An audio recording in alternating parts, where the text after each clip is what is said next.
The following podcast is recommended for mature audiences only.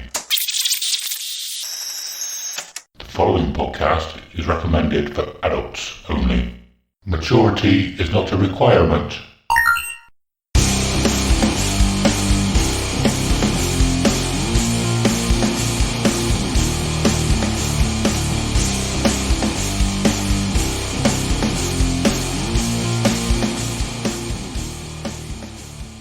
Hello and welcome to episode 18 of Dear Download, a podcast where we get to share our most intimate and treasured memories of Download Festival. We'll talk about each year, the bands we saw, the bands we missed, and everything else that happened across the weekend. Also, we'll touch upon any news, other festivals, and the music industry past, present and future. This episode, I interviewed a couple of people that offered to come on a few weeks back, Samantha and Andy. They do musical theatre more than anything else, really. They don't really have a band name, but the name they sort of go with for most things they do is just Samantha. It'll make a lot more sense when you get to the interview. And of course, this week I am joined by Simon. How you doing, man? Hello. I think the top news is I've got it.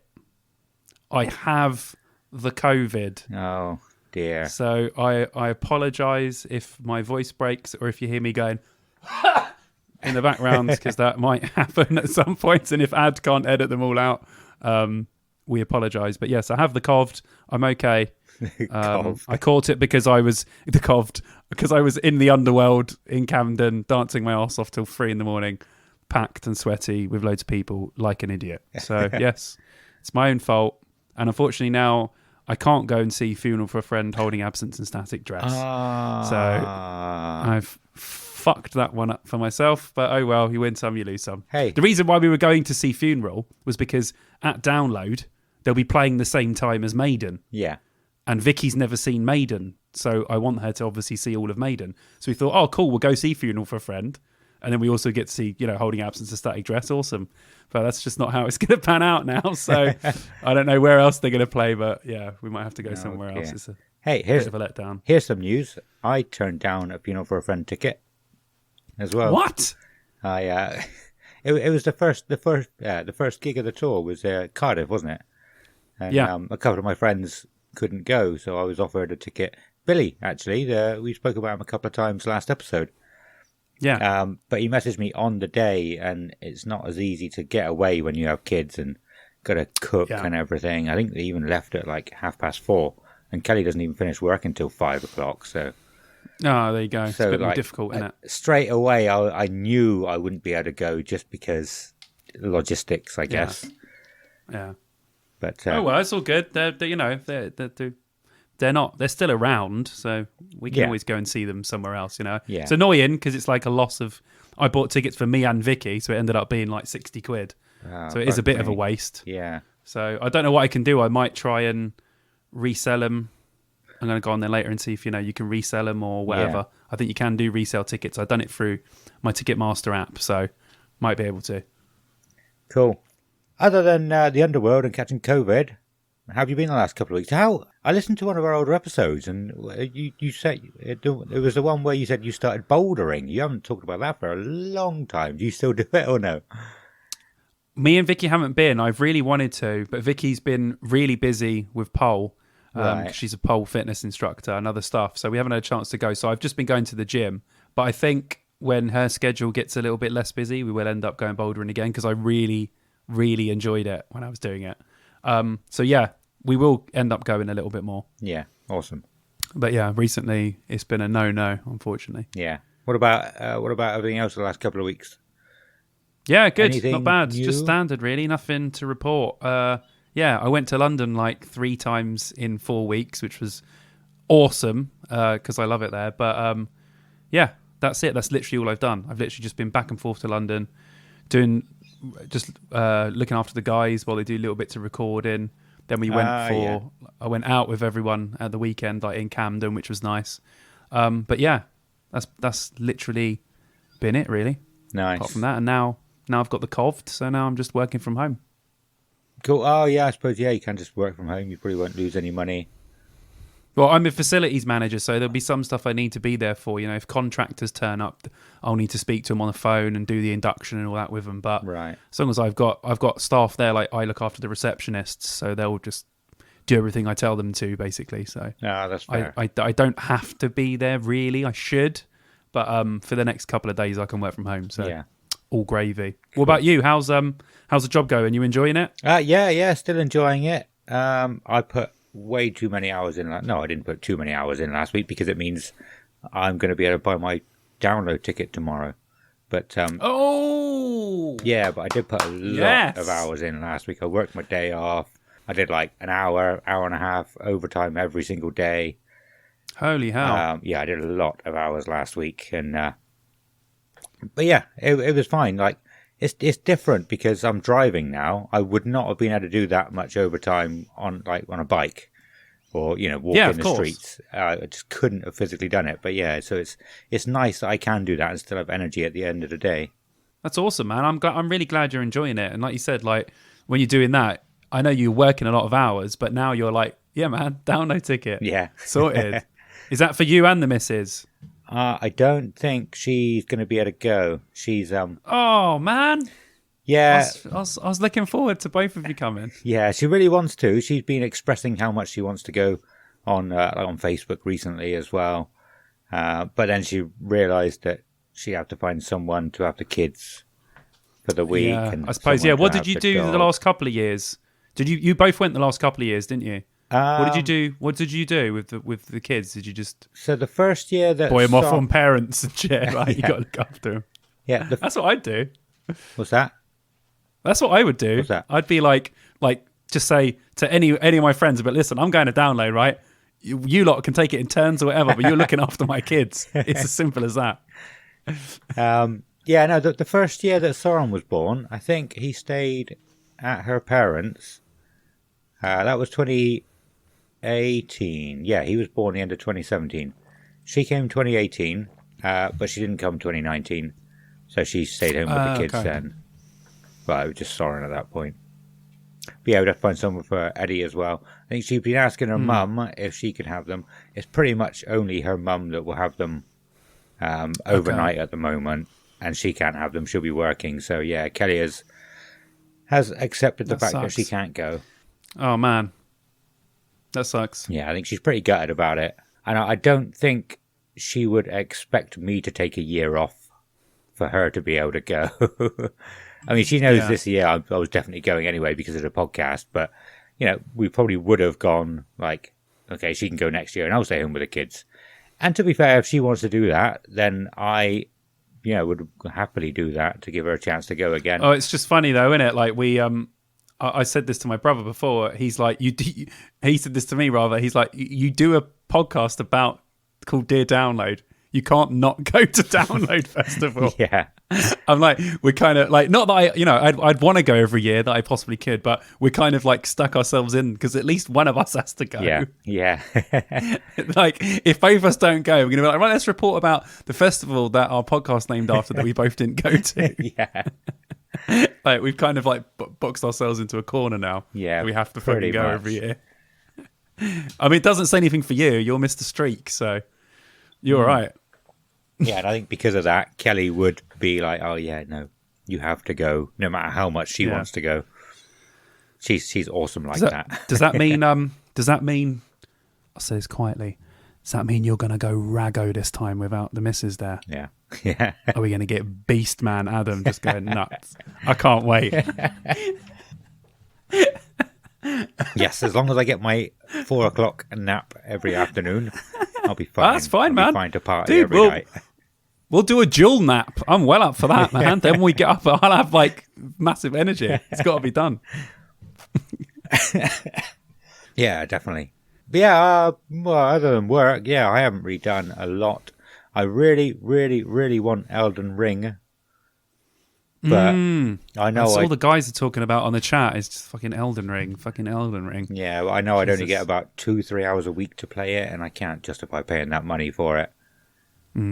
Brand new. I'll wait for it to come down in price a little bit. Yeah. It's not the end of the world, man. Once you get to play it, you'll It'll be awesome. You don't have to play it straight away. Some people have to, though, don't they? They're like one of those people. My brother's like that. If a new game comes out, he's either pre-ordered it or the day it comes out, he's got it. Yeah. Like, these people that just have to play it either before or while everyone else is. Yeah. I'm not like that. If it's good, I'll play it whenever. Like, don't bother me. Yeah. Yeah, I think I played the new God of War like 2 years after it was released. And it was still amazing, It just, you still get to experience the game. Yeah, exactly. You just, it's after the hype. But then the good thing is you find out if you're not buying a shit game, like the people who bought the first version of No Man's Sky. Then you buy it now and it's like a completely different game. Yeah. It's like you should have just waited like 4 or 5 years and you would have got an incredible game. So, especially now with like patches and shit, innit? Just wait a little while. Yeah. Just wait like a year, man. And it was obviously much better. Anthem and the Marvel game that were both and Cyberpunk were all absolute shite. That's oh my god, that was a big one. So many quid. videos. Yeah, shit. Well, game 50 quid each, probably more if you're buying like limited edition or whatever. Yeah, 150, 200 quid. I've saved by not going with the hype. Yeah, fuck that. That's like. This is horrible to say, but that's pretty much almost your download ticket. Yeah. We're so old, man. We remember when download was like 130 quid. Yeah. I mean, we're 25. We're 25. We're 25, but we still remember when, it was 130 quid. Now it's like, take out a second mortgage. There you go. Yeah. There's your download ticket. It's gone up pretty much. Plus showers, parking. Fucking hell. Jesus. It's gone up pretty much £10 a year, except for 2008, I think it was, where it only went up by about £7, but then it went up by 13 or 14 the year after. So it's averaged out at £10 a year. That's awesome. Yeah. I like that. I like the way you've done that. Yeah, I do. Should we talk about any news? Yes. I've got a few bits. Actually, there's one bit I quickly left out. I've been listening to, like, there's 2 bands that I got told about ages ago and I never really listened to them, and then I started listening to them in the last couple of weeks and I love both of them now. Turnstile, which is a band that everyone's talking about, they're amazing. Yeah. And Teenage Wrist is another one, and they're also amazing. I've been listening to those 2 albums non-stop, literally for the last 2 weeks. Awesome. I've been listening to Kiss this week because I'm doing like a Kiss special on my YouTube. So I've been listening to Turnstile, Teenage Wrist, and every Kiss album to try and rank them. So, if we're talking about bands that we've got into, I will go through mine. Oh, go on then. Can I sort these? No, don't fucking download them. Remove. How do I sort this shit? Because I got a new phone, I think I said before, and I got a watch. I got a smartwatch. So when I'm driving, I can control my phone that's playing music through my little Bluetooth speaker from my watch as it's on the thingy. And this is what I got it for. So like when I hear a cool song, it's usually a band I've never heard before. I just go, oh, I like that. Right, and there's probably been about 7 or 8 different bands that I've liked recently, but I don't know how to sort this. Yes. Follow You Home. There's one band. They're really good. Tonight Alive. Ever heard of them? No. Memory of a Melody. Nope. Late Night Savior. Nope. There's loads of just random bands that come on. What about Cryo Shell? No. Lansdowne? No. And Follow the Cypher? No. But that's awesome. This is what we were talking about before. Why these sorts of formats are so awesome, because you're discovering all this new music that you never would have even knew existed before. And now you're like, that's sick. Oh, they're sick. And then you'll probably go check out more of their stuff if you really like one of their songs. Yeah, awesome, definitely. Dude. And think about this. Let's fast forward. Let's rewind to like episode 1 when you were like, nah, I'm not really listening to any new bands. Yeah. Look at you now, man. You're like fucking reeling them off. You're listening to more new music than I am. It might not necessarily be new. Yeah, but you've reverted into a whole different person musically now. You're like, that's a good point. Completely changed on another level, man. Yeah, I like that. I hadn't thought about that. Yeah, it's good. I like it, man. Fucking awesome, dude. Yeah, any of those bands, I would definitely recommend. Go and check them out. Sorry, I'm just pouring a drink. Go for it. You probably heard that. You go for it. You can probably hear me pouring a drink as I was saying that. If you can, I'm going to leave it in. because I've forgotten what I said now. Let's go. Sorry, yeah, you were saying about going to the news, and I stopped. Let's go to the news. This is the news. We've got news coming for you now. Just shut up. The news is going to come now. This is the news. It's the news. It's the news. And the news is coming. The news is coming, baby. Yeah, a bit of... it's not maiden news. It's just something that Bruce Dickinson said that I thought you might find... it's quite funny, actually. So Bruce Dickinson had an interview recently, and he was asked about if Maiden were going to retire. He said, we have literally zero plans to retire. And he goes, we're probably going to drop dead on stage. So I think they're literally going to play. That's what he said. He said, we literally, till someone drops dead on stage, we're literally going to keep playing. So, yeah. Just hopefully you're not at that gig in the future. Yeah. Well, I was just going to say, like, I bet people are going to be trying to be at the gig where they drop dead on stage now to say, I was at that gig. Yeah. But every single show of theirs sells out anyway, so it's not really it's not going to help them sell more tickets, I guess. Yeah. No, he probably wasn't saying it to help them sell tickets. Yeah, this could be the one where one of them drops dead. Get tickets for the show quickly. Imagine that. Fucking hell, what a way to sell tickets. One of us could die on stage today. Do you want to buy a ticket? Do you want to witness a death? Oh my God, oh dear. That'll be the head on the poster. Do you want to witness? Oh, fuck me. Yeah. Oh, I thought of a new thing. Oh, another thing for a poster. I've got to say this before I forget. Go on. Cream for me, Donington. Why has nobody taken that and ran with it and used that as like memes, or not memes, but like, I don't know, a weekly thing. Cream for me download. Yeah, cream for That's pretty weird, but I like it. Fucking hell. Sorry, carry on. Go on. Oh, it's me. Sorry. That was it. Revert to me. There wasn't. This was a bit of news, so I'll go through releases in a second because there's a few new releases I want to talk about. But Rammstein have announced their new album called Zeit, which means time in English. And I was just looking through some facts about Rammstein. I was like, holy shit! Like, think of this, right? You would never have thought that like an industrial metal band that sings in German would have sold over 20 million albums. No, it's just nuts. Like, that's madness. Crazy. It's crazy how and I love Rammstein. It's just mad how popular they are. It's just insane. They play fucking stadiums. Yeah. Stadiums, not just like arenas, stadiums. It's mad. But anyway, yeah, so that was another bit. And also, do you know what we didn't talk about last time? We had some download lineup announcements. Oh, yeah, no, we recorded the day before it was released. Did we talk about... Yes, we didn't talk about them, did we? No. So, good point. Yeah, that would be good to talk about. Yeah, so Download 2022 had a few announcements. The big name being Skindred, which I'm very happy about because they're a very good band. And the only ones I can see that were added were The Scratch, Harriet, Kid Brunswick, Bimini, and Yonaka.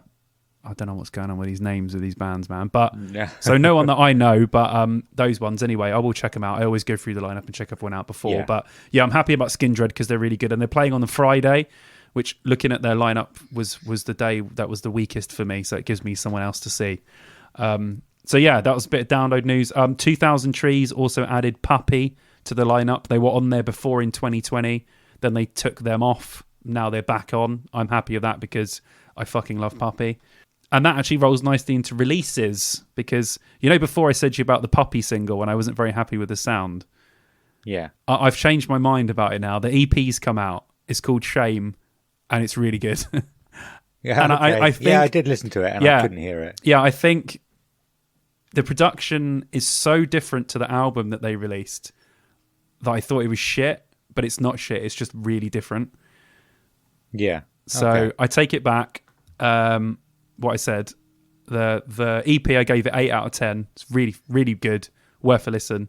if you're a Puppy fan. So yeah, fucking awesome. Papa Roach released a single, Cut the Line, another one from their album coming out. Okay. It's really good again. Video's terrible, but the song is really good. And I was saying this before. I'm not sure if we've said this before on the podcast, but Papa Roach are one of the most consistent bands. They very rarely put out any bad music. So we have to do a Papa Roach special at some point, because I'd love to go back through all the albums and actually list to see what are my favourites. I think that'll be sick. So I gave that a 7 out of 10.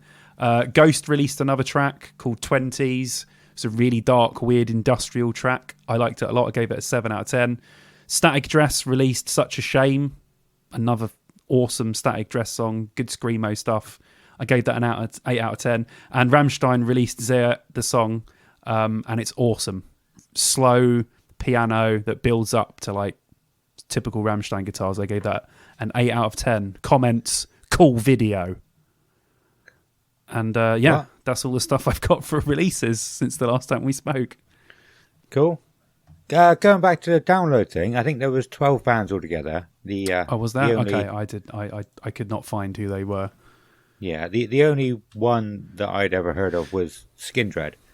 But what I am planning on doing, I've had this, I thought about it for a couple of weeks. I should hopefully be able to get round to doing it on Sunday. Was I know Download Festival have got their own playlist on Spotify for like all of the bands that are playing. But if it's anything like the Bloodstock one, that was like 660 hours. And that's too much to go through.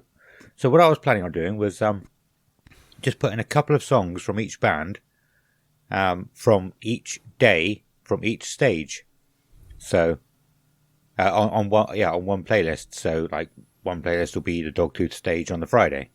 Oh, I get you. Okay. Every band that's playing on that day on that stage, and it'll be, well, it's probably only about 9 bands per day. So was that 16 to 18? Yeah, that's tracks? not bad. That's a great idea. And it's just a bit easier to take in. And I don't know how many weekends we've got left, but yeah, I mean, you could do that. You have friends over, and like you said, you always have listening sort of parties to get ready to listen to get ready for download, listening to each band. You could just do one of those playlists tonight if you wanted to. Yeah, that's awesome, dude. Great idea. Yeah, we'll do that. We'll crack on. Like I said, hopefully I'll get to do that on Sunday. Do you have any more news? That's it. All I've got for news and really, there was no real news. It was just stuff that I saw, and then obviously the download lineup. We're a bit slow on that one, just from where it got done and where we done this episode. But yeah, a lot of good releases, so a lot of good stuff coming out. It's going to be a lot of good music. There was bound to be, because everyone was writing stuff in 2020 when they were sitting at home. So yeah, 2021, 22, 23 is probably going to be prolific for loads of really shit hot albums and stuff. So yeah, we're really I feel like I'm being spoiled at the moment with all this music that's coming out, because I'm actually liking a hell of a lot of it. So yeah, I think there's the Heavy Music Awards at the moment. I don't know if you've seen that. They do a best podcast category, and we're not there, so fuck them. Shall we bring Ronnie in for the main topic of this episode, which is the interview with Samantha and Andy? We shall. Shall we cast? Yeah. Bring Ronnie down. Shall we say a prayer? Yeah. 1 second. It's just a couple of things I wanted to go over just before we get into it. So I've got to apologise for some of the sound in this. I think it's fine, but Samantha and Andy had my audio coming out of the laptop, and they were talking into the laptop's microphones, so it was picking up their side was picking up my voice as well. And most places I could delete my voice from their side, but if we were all talking, I couldn't do that. So there's a few areas where it sounds weird. It's still fine, but I just wanted to let people know that's why it sounds a bit weird. And normally I can take out like little coughs in the background, us clearing our throat to get into the next bit, and that's fine usually. But yeah, it was coming through theirs as well. I couldn't, like, while they were talking, so I couldn't cut it out. So yeah, I was going to say it earlier when you said about your voice might go. I was going to say so that's what happens in the interview. But yeah, this is a really good interview. I think I said earlier they're basically a musical theatre band. They've done so much of their own stuff.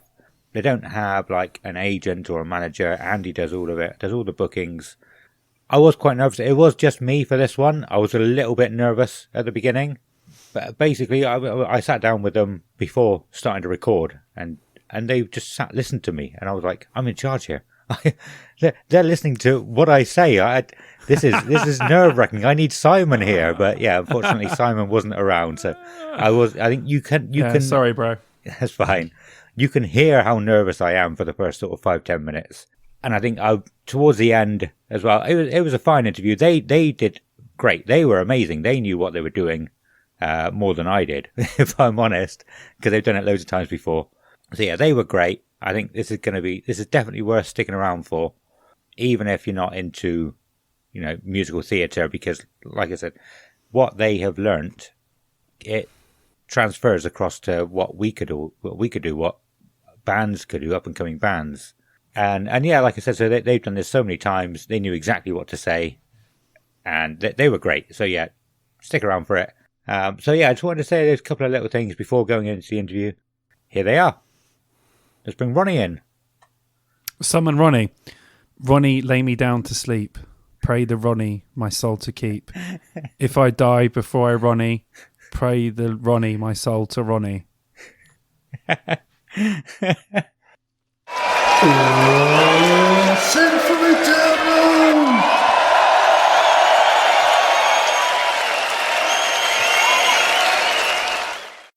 So this week we have a couple of very special guests, Samantha and Andy. Before I introduce them properly, I want to just go over a little bit why they're here, because we've been going over the last couple of weeks a couple of episodes of music industry episodes, and just trying to answer the question, how do bands make money these days? And it's completely different to when we were growing up. And so I posted on the on one of the Facebook groups, a band promotion Facebook group, just saying we want some guests who have experience in the industry, and being a primarily rock based podcast, I guess, because it's all about Download Festival. It might seem a bit odd to have Samantha and Andy here because you're not rock in the slightest. Well, I shouldn't say not rock in the slightest. We can clear that up later, because our local fun band that we've just started is actually a classic rock pub band, but It's not our commercial work. So we are very rock orientated. Personally, it's what we listen to at home is pretty much all rock. Yeah. Okay. So yeah, Samantha got in touch and basically said, we're not rock, but a lot of the stuff that we've done over the years, a lot of the stuff that we have learnt, will help bands that are into the rock in the sort of rock industry area, I guess. So as I said, I'm joined by Samantha and Andy. How are you guys? Oh, very well. Thank you for having us. Yeah, we're very happy to be here. Excellent. Thank you. Before I go any further as well, I just want to say I have a feeling this is going to be an amazing chat, if I'm honest. So it's worth sticking around. The first sort of message that Samantha sent me said I had a brief amount of what you do, and that intrigued me a little bit. And then Andy sent me an email, pretty much everything you've done so far. And I didn't read through it all in one go. I started reading it before going to work, and I ran out of time because it was so big. But what I did read, I was walking to work and I felt on top of the world. What you said in that email really sort of inspired me. So this chat today, I think, is going to be inspiring to whoever's listening, whatever kind of music you're into, wherever you're trying to get to in the music industry. So I think this is going to be a lot of interesting and informative stuff here. Yeah, so that's why you're here, because, you said you could probably help out with people as well. I would normally at this point go over a bit of what you do, but like I said, there's so much. I think there'd be so much I miss out. So why don't you give the listeners a little bit about what you're about, how you started, what exactly it is that you do? Yep, okay, we'll go with that. Hi, it's Andy here speaking. Samantha's the performer, and I'm her partner and also manager, which is very handy. Amongst other things. Yeah, sound engineer and all that stuff. So I do everything except the performing. So I can give a quick summary of how this all came about. And it goes back a long time to when we first met, and we met at an amateur dramatic evening, and we went dancing together, and I taught her swing dancing, and we got to know each other very well, and eventually we ended up as a couple. And one day I was in the car driving, she started singing, and I just thought, wow, what a voice. That is an amazing voice. Why isn't it professional? And it turned out that that was because she hadn't had any encouragement from school or family. And so she just presumed that she wasn't going to be a professional performer, that was somehow just too difficult. However, I'm a bit more forthright than she is. And I thought, no, you need to be professional. So we'll work out. We'll make it happen somehow. So I arranged for private vocal lessons because Samantha is autistic, not in a way that hugely affects her ability to function, but it did mean that she couldn't go to college. So we had to get her trained privately, and eventually we found a really lovely vocal coach, and she had 3 years of training. So that turned her out as a fully rounded professional singer. Do you want to say anything before I carry on with anything else? I don't really know what I can add to that. Okay. All right. I'll plough on with the next bit. So that brought us to a point where there was Samantha, who was talented and now skilled, because talent is what you're born with, obviously, and skill is what you develop through training. So she had both. And we really wanted to get her out there performing. But the question was, firstly, how do we get any performance happening? And secondly, how do we make any money from it? Getting in front of people was not too difficult. We went for karaoke and singing competitions and things like that. So and open mic nights. Open mics, yeah. Mainly open mics, come to think of it. You're right. Yeah, it was mainly open mics, which is a really good place to start. Good experience of getting in front of an audience. But, that was just to get her used to being in front of an audience, really. What we wanted to do was make it a career, and that was the tricky bit. And it's probably the bit that everyone struggles with if they want to make money from music is, I can do the music bit now. How do I make the money? And I thought it would be quite easy because I come from an engineering background. And in engineering, if somebody comes along and says, look, I've got this excavator that's better than the one you're using now, would you be interested? And so the people go, yeah, of course we would. Not the same in the music industry. If you go to somebody and say, I've got a singer here who's, really talented, they generally go, so? Yeah. Carry on using the people they're used to, the people they know. And I just thought talent would win through, but it doesn't work like that. He was so naive. I was, wasn't I? Yeah, not in this industry. That's something that we've discussed a few times, actually, that, the best talent doesn't naturally rise to the top, like in some other things like sports or like you said, in engineering. Absolutely. And of course, talent is subjective. It is, yes. So it is harder in the music industry. It's harder. But I knew objectively the area that we were targeting was not pop. So it was not that we were after recording contract, that sort of thing. We were going in a different direction because Samantha's particular skill is musical theatre. So what we really wanted was her in West End shows.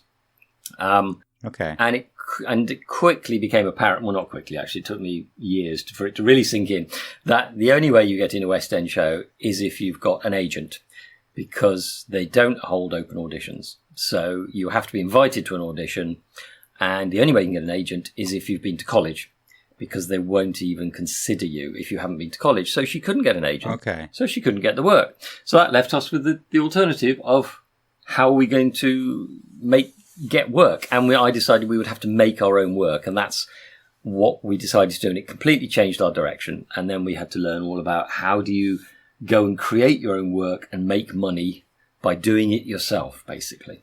That it is intriguing because I've never looked into any other side of music than rock music, really. And I don't even know that much about rock music and the industry and how bands get big. I've learned over the last 6 months whilst doing this podcast. And it, like I said, so it is intriguing. I never knew that you needed an agent to get into the West End. I'd never guessed that. Or to currently be in college, because they do send out audition. Yeah. They send out Scouts, yeah, to the colleges and do auditions there. Yeah, they do in their last year. They do a sort of showcase production, and so they get agents going to that who try and if you're in London. If you're in London, but if you're outside of London and or don't have an agent, and we're both of those, so basically not the slightest chance.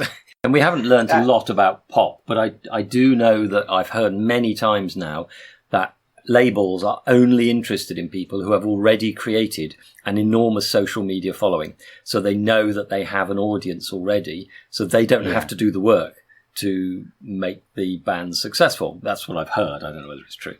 And that's the same in rock music. Yeah, we've been learning all about that. I think a lot of people say you got to play the game, which is what we've been saying. You basically, you've got to have your own following. You've got to be posting to social media probably 2-3 times a day, but it has to be engaging stuff. You can't just post rubbish. But that's what we've been struggling with. It's like, so I'm from just a small town in Somerset.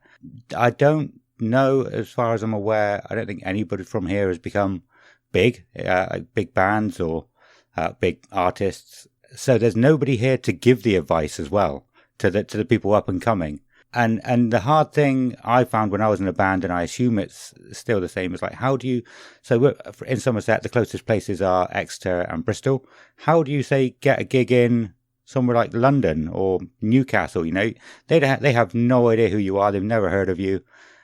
You contact them and they'll probably say, what we found is sometimes they'll say you have to bring your own fans. You know, you've got to sell 20, 30 tickets, but you've got no fans other places. You've got to try. How do you build up from nothing? Which I assume you have been able to do with Samantha, with both of you. Yeah, we went a slightly different route. Faced with this difficulty of not being able to get anybody to employ Samantha, we had to do everything self-employed approach.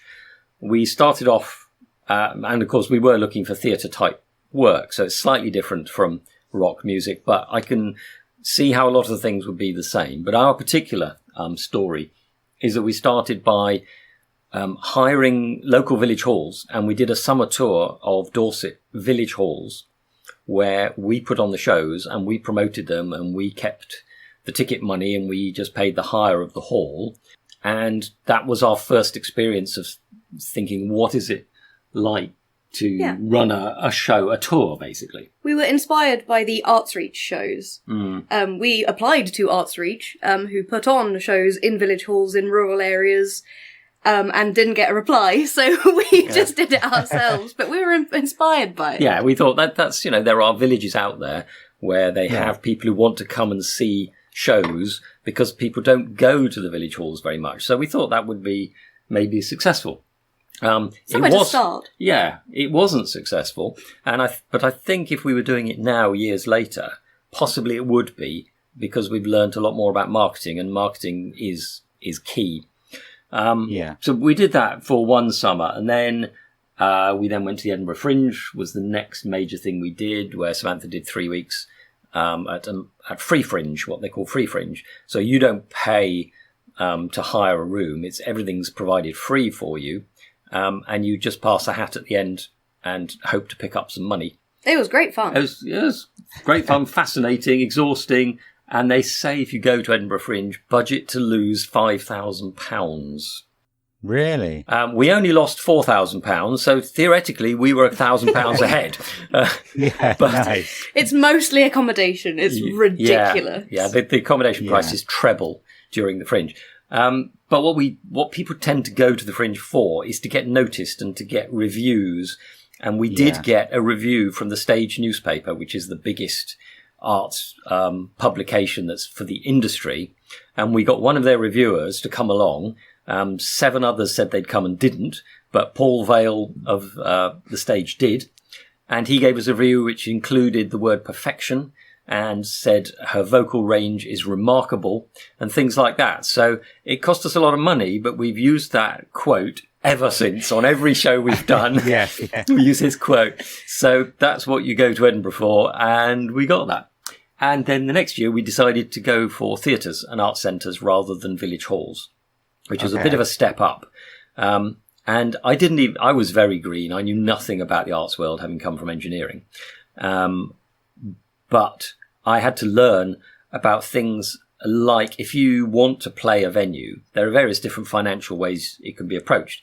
You can hire the venue and you can keep all the money, like we did with the village halls, or a venue can hire you and they pay you a fee that you agree and they keep all the money. Or you can do the in-betweeny, which is what we've always opted for, which is a door split. Right, yeah. I think that's quite common in music, straight music as well as theatre music as well. Yeah. And that's what we tend to do. So I had to learn about these different things.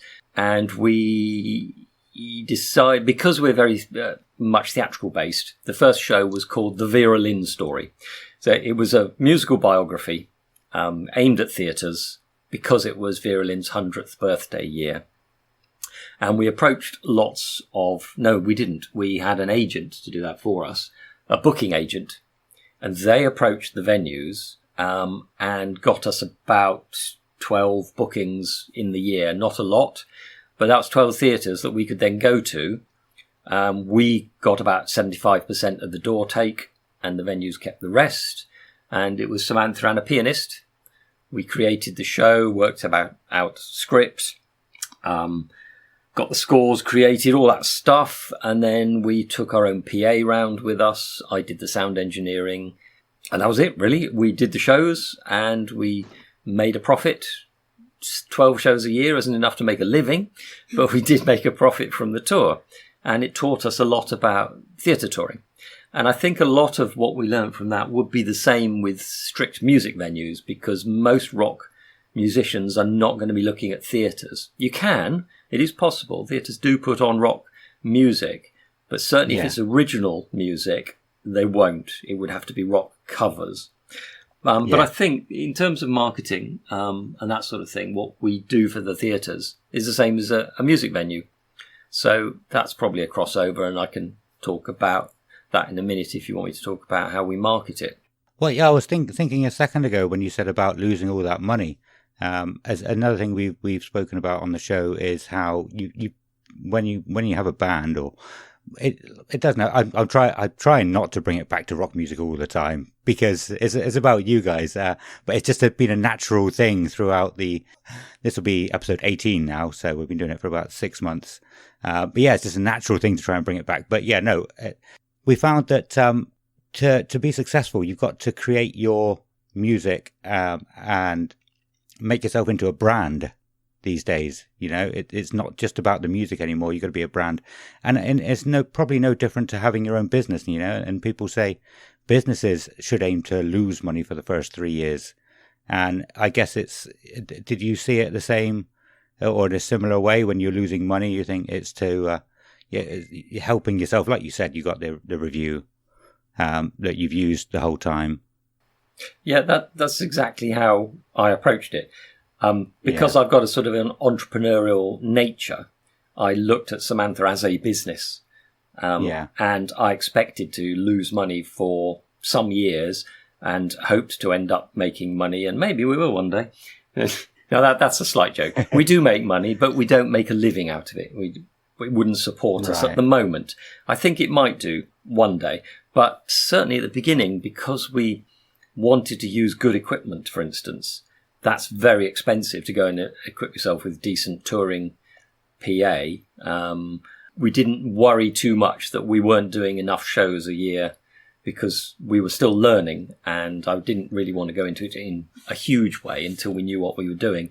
And we've got slightly bigger. So after that year of doing 12 shows of the Vera Lynn Story, we decided that she was no longer 100. She was 101 the next year, and that wasn't a big special year. So we put that to one side, and we came up with another tribute show, which was a tribute to the original Seekers, which is folk pop music with 3 acoustic musicians instead of a pianist. And this time we decided to book it ourselves. So having used a booking agent, I then invested more money by paying somebody to help me research all the venues throughout the country. And that was expensive. It cost me about £1,000. And that was for their help. And I was working on it as well. But at the end, we had a list of 650 theatre and arts centre venues that put on shows, tribute shows, that sort of thing. Now, that's not music venues. I know there's a completely separate set of venues in the country that just do music, and usually it's standing rather than sitting, that sort of thing. So we didn't create that because that's not our type of show. But so for the second show tour, I booked it myself. So having created that list of 650, I then whittled it down to the ones I thought were appropriate for our tour and emailed about 400. And then I followed it up with another email a bit later. And from that, we got about 20 bookings. And that was probably cheaper than paying a fee to a booking agent. And we've obviously got the use of that list now forever. You did miss a step. Did I? Well, why do I miss? You missed the Shaftesbury Fringe. Oh, yeah, there is that, yeah. I'm not sure we did that to make money, but we did do it. We were promoting music and performance in general. And we did. But I don't know if it's relevant, but you missed it. I should add that in, yeah. We also created in our local town the Shaftesbury Fringe Arts Festival. Having come back from Edinburgh and seen the Edinburgh Fringe, we thought, well, there's no reason why that can't work anywhere. So I took 6 months off work and started this weekend Fringe event, where we went round the town and we spoke to lots of potential venues, small venues like halls and all the places you'd expect, churches, that sort of thing, but also shops and any quirky place that you could put a performance into. The garden behind the wine shop, for example? Yes, garden, that was very popular. The patio behind the dentist is quite popular. That's a good one. Yeah, and as well as all the conventional venues. And we put that together and it went very well. In the second year, it became the third biggest in England. So the first year was a pretty good start. But interestingly, the way we organised it was that the performers and the venues got together and decided what they wanted to do. And then the Fringe team produced a magazine and did all the marketing and the promoting and told the local area, here is an event happening, come and see what's going on and come and book. And we listed all the shows and all their times and who to get in touch with and all that sort of stuff. And the shows paid the Fringe, I think it was 25 quid for an entry in the Fringe magazine. And for that, we did all the promoting, and it was a huge success. And a lot of the performers made a lot of money because there was a great desire of the local people to see art. And it was a big buzzy sort of event. But the most interesting thing, the most surprising thing was pretty much every single local music act wouldn't get involved. They said, what, you want us to pay you? Oh, that's pay to play. So we're not having anything to do with it. So we had theatre, we had puppetry, we had a lot of comedians. A lot of stand-ups. Because it was the month before Edinburgh. That's right, yeah. So we had a lot of people who were going to take their show to Edinburgh, come to ours first as a trial run. And it was really successful, but there were no bands. And I got quite a lot of stroppy replies from them, and they were quite antagonistic. However, in the second year, we had a lot of bands because they suddenly realised that here's this possibility of performing, and yes, maybe they'd have to pass the hat. But if you pass the hat to 100 people and each one of them put a few quid in, you've made money. So, that was quite surprising. So, rock bands, be open-minded because sometimes people are out there trying to help you. It's going back to the whole pay-to-play thing again, isn't it? Like, people got fed up with it, I think. They wouldn't want to pay £25 to go and play at their local venue, but they'd probably pay £25 to go and play at Glastonbury, and so it's the old argument, people saying like, oh, I can't eat, what's it? Influencers try and get it, or can't pay my bills with exposure. Exposure, yeah. But if you had the exposure at, say, Glastonbury Festival, you would go, yes, I would do that. And we've had the same conversation about Spotify as well. The small bands are happy to go on Spotify and get no money for their listens. or their streams, but the big bands are fed up with not getting the money. It's like you need that exposure in the beginning. You have to get it. You've just got to weigh up: is the benefit to me from a marketing point of view worth the fact that I'm not getting paid or I'm having to pay? And if it's worth it to you, then do it. And if it's not worth it, don't do it. That's the way we looked at it. Yeah, it's knowing your self-worth, I guess, as well. And that's one thing that I guess you have helped with Samantha. You said you sort of the driving force behind it, really. You know exactly where you want to be. Yeah, I'm a very keen organizer. I like organizing, which is quite handy because Samantha's nature is that she doesn't want to organize anything ever. She wants somebody else to organise it for her, so that's quite handy, really. Yeah, I can relate to that. I want to. So, you've said a couple of times now about being a covers band, and one thing, Samantha, you said to me in the original message was about how some people can be. I'm not sure I can't remember what exactly the word you used was, but people don't like people that do covers. Tribute work is what. Tribute, yeah. Is how we class it, yeah. I'm fine with that. I was a sound guy for a covers band for a couple of years. I know if Simon was here, he wouldn't care, There does seem to be a lot of stigma against people doing tribute work, as if it's not real art or it's not a real performance. Or it's not original creativity it's not creative. Like that. And I disagree with that, and I have a very a very specific reason for it, which is, I know it doesn't apply to all tribute work, but the ones who do it well are trying to mimic a band that has been successful in the studio. So you have to be as good live as they were in the studio, and also you're not performing necessarily in your own personal style. You're trying to mimic somebody else's personal style. Which so in much some harder ways, than if doing it right is a lot harder than doing your own style. Yeah. So I don't think people really take into account that specific part of the job. It's not creative, but is it extremely skilled if you do it well? And there's another aspect that we've mentioned amongst ourselves, amongst the two of us, which is that orchestras are all cover bands. Nobody seems to think that's not artistic. Yeah, that's a very good point. Yeah, I like that.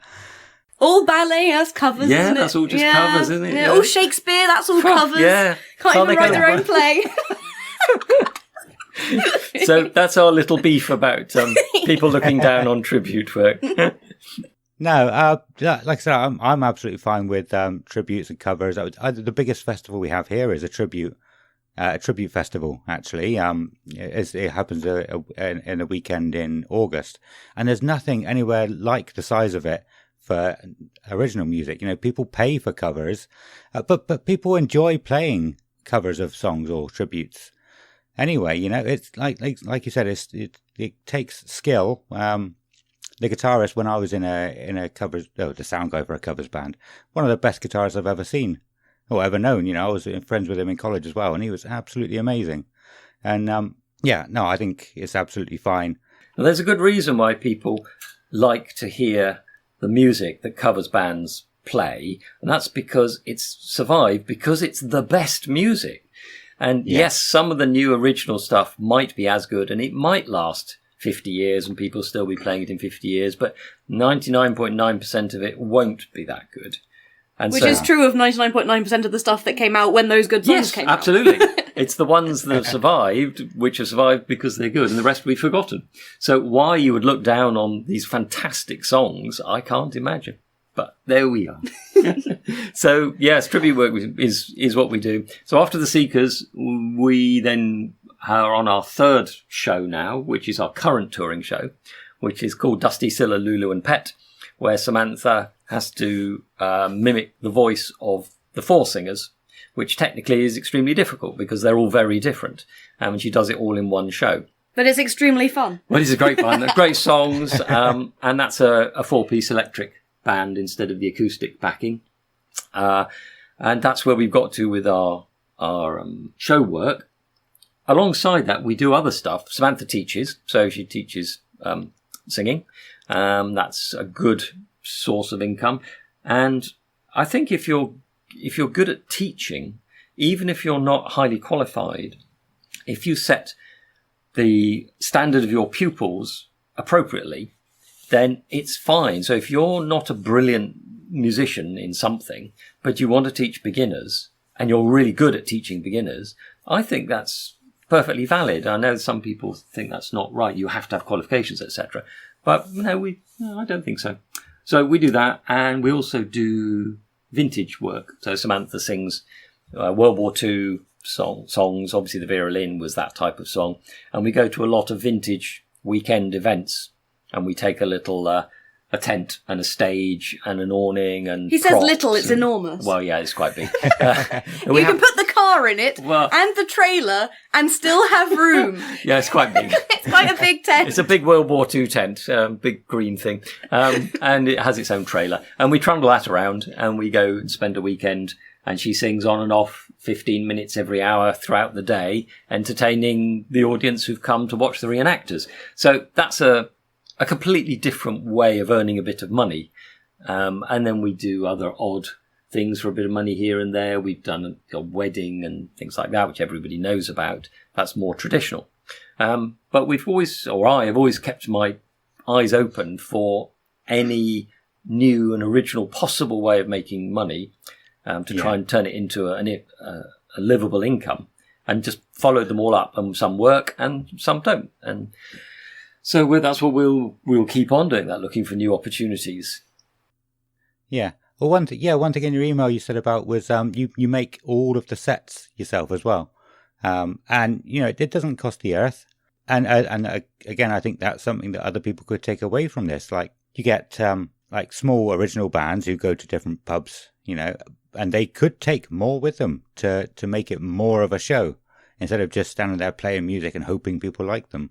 Do you want to go into that a little bit? Yeah, I think there are two different approaches to a show. We're quite showy people. When we put on a show, we want it to look like something unusual and special. There is another approach to it, which is our music is what we are and everything else is irrelevant. So we will turn up and we won't dress in anything unusual. We'll just wear our normal day clothes. We'll play our music, and if you like our music, that's fine, and you'll enjoy that. And that's a perfectly valid approach, but it's not the way we do it. We have this feeling that if people have paid to come and see us, we want to be putting on something a bit special. We want them to know that we have made an effort. So we will always dress up in some fashion, no matter how low-key the event, just so people know that we've thought about it and we feel that it shows respect for the audience. Yeah, I always feel like if I'm performing in my regular clothes, it kind of feels like I'm not taking it seriously. I'm not sure what that is about me, but I think it's just that you're a show-off. Oh no, yeah, that's what it is. Could be that. Yeah, I think you're right. I just really, really like gowns.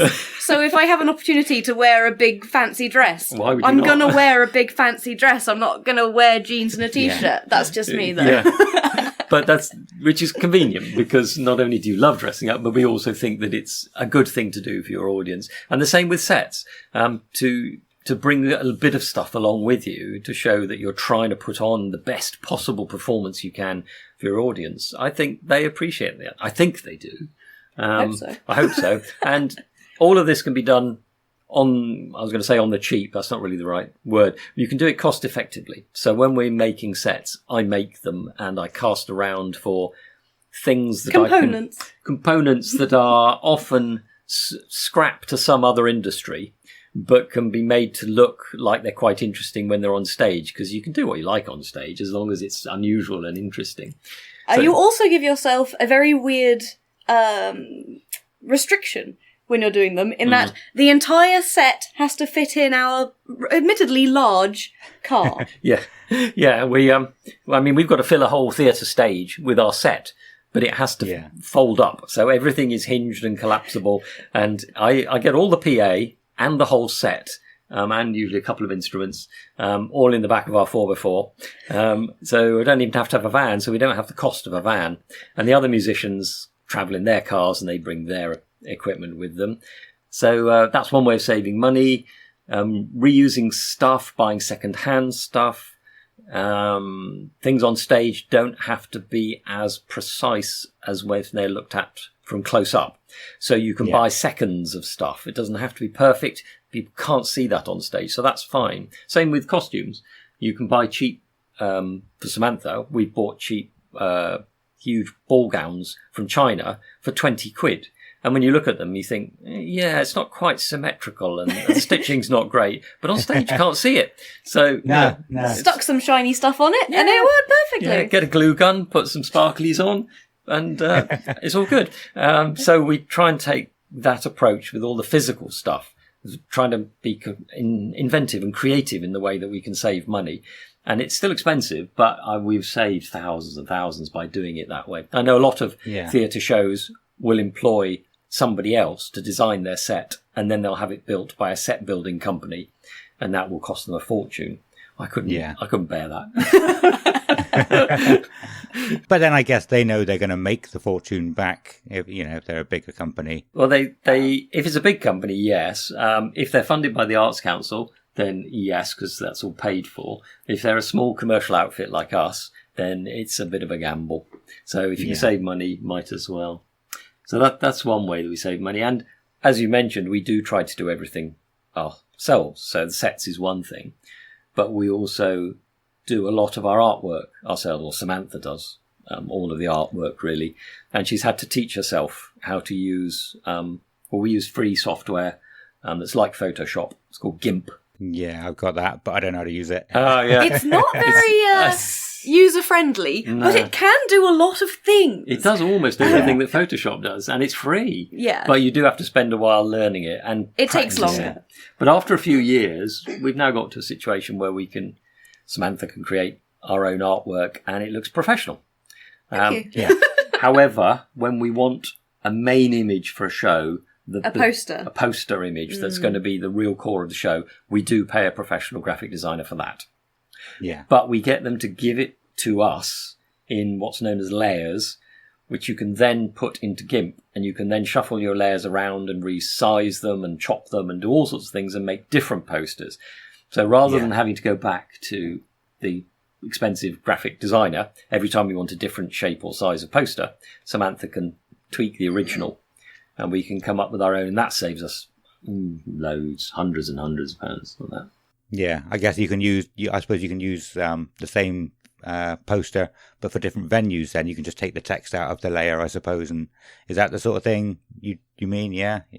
But lots of different venues, they want different sizes, they want different shapes of images. For their website, they might want a long, thin banner image, or they might want a square, or whatever it is. So being able to make that myself, that's helped. So she can go to the extent of taking the band that are behind her on the poster, and she can put it beside her to make a long, thin banner type image. We move everything. As many layers as possible. Yeah. So if you're going to get somebody to make you a big image and pay them, get them to send it as layers, and then you've got flexibility in the future. So that's a big tip for graphics. We do our own website. Well, Samantha does our website. Again, free software. What do you use for that? It's a program, an app, theoretically, although I do it on my laptop, so it's a program called Nice Page. Which allows you to have a free website if it's under 4 pages of website, which is perfectly fine. That's plenty. Don't need many more than that. We thought there'd be lots of free software out there for making simple websites, but actually they all have isn't. Very strange restrictions. This is the best one I found. One of them, I used to use one which I can't quite remember what it was called, but it was really, really laggy, and working on it took hours. This one's a bit quicker. But you're restricted to 4 pages. With a bit of creativeness, you can get everything you want onto 4 pages, and that allows us control of that. We bought our own domain name, so samantha.co.uk. Quite proud of that. It's very expensive because we had to buy it from somebody who already owned it. But it's nice and easy to remember, and I think it looks professional when you have a URL that looks like your band name. All those little things make a big difference, don't they? If you've got all the little things. I think we're very much of the opinion that we want to be professional. We claim to be professional. And I think if you claim to be professional, you should be. And that means you look at every single thing you do and you think, how can I do this the very best way so that it looks good, it works, it's what the customer wants. And there's no excuse for saying, I can't be bothered with that. I just won't try very hard. to us, that's our approach, is that everything should be right. And yet still cheap. Yeah. I can agree with that completely up until the last bit, because I feel exactly the same. I should be doing more. But I don't. I just don't do it. I've probably exaggerated. I think there are probably things that we should be doing. It is a drawback, actually, when you're a full-time professional musician or performers as we are, there is no limit to the amount of time you can spend, because there's always more promotion you can do. And so, yes, we could always do more, but there are so many hours in the day. Yeah.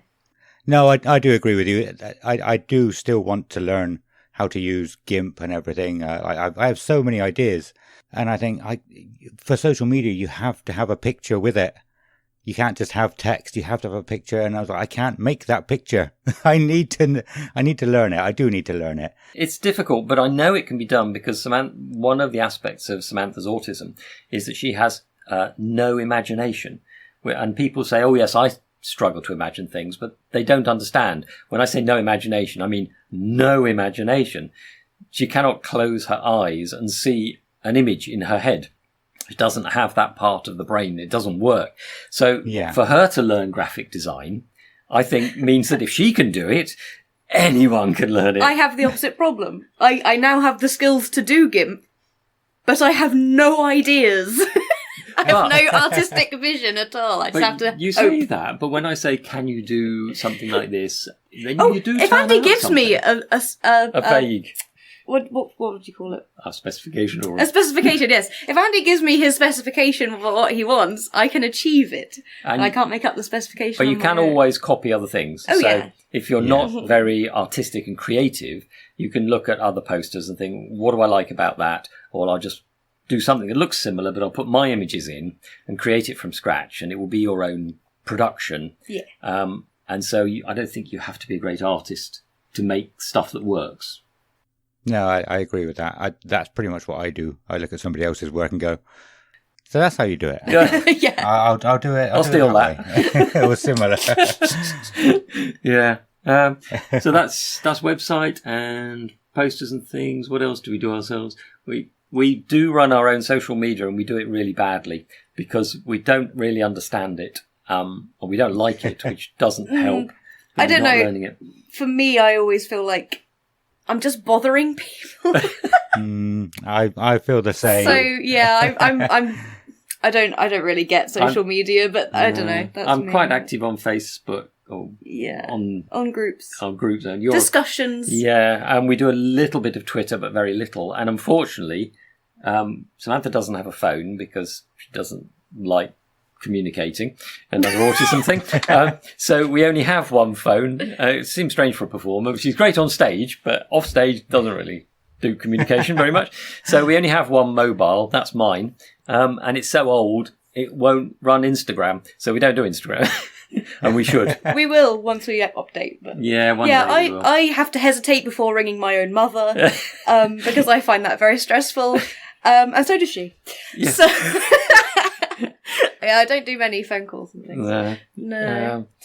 So social media we definitely fall down on, and I'm sure a lot of other people, probably rock band musicians, are much better at that. Probably going to be better than we are at that, and we could learn a lot from them about it. We should listen to some of your podcasts about social media.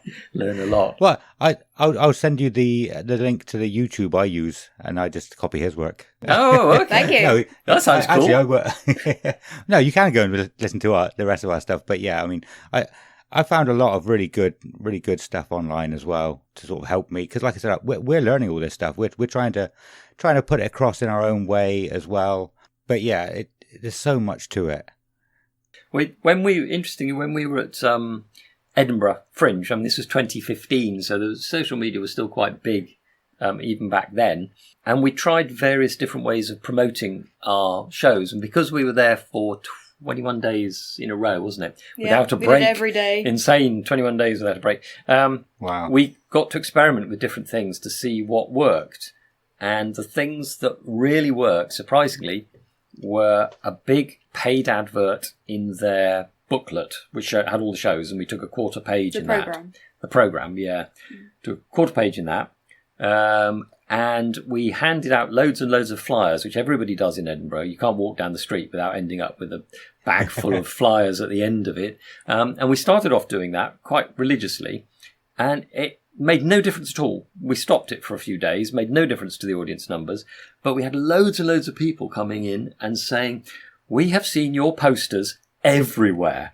And we had to come and see what it was all about. And we went and we spent a lot of hours walking around the entirety of Edinburgh, putting posters everywhere, including some very, very big ones in some very hard to reach places. Very high places by standing on moving wheelie bins, standing on top of them, sellotaping the poster up and then moving the wheelie bin away so nobody could put something over the top of it. So wherever you went, you couldn't fail. And we had a pavement board that we put out an hour before our show that led down, because we were on a side road off the main street. Yeah. So we had a little board. Lovely homeless guy who used to sit next to it and look after it for us so nobody would steal it. Forgot about that. For a couple of quid, he was invaluable. Yeah. So posters. We do a lot of local shows as well, which is probably much more appropriate to we'll talk about that. A rock band. So I should probably talk about our local arts centre. Also, we did the comedy show, but that's okay. Oh yeah, we'll come back to that.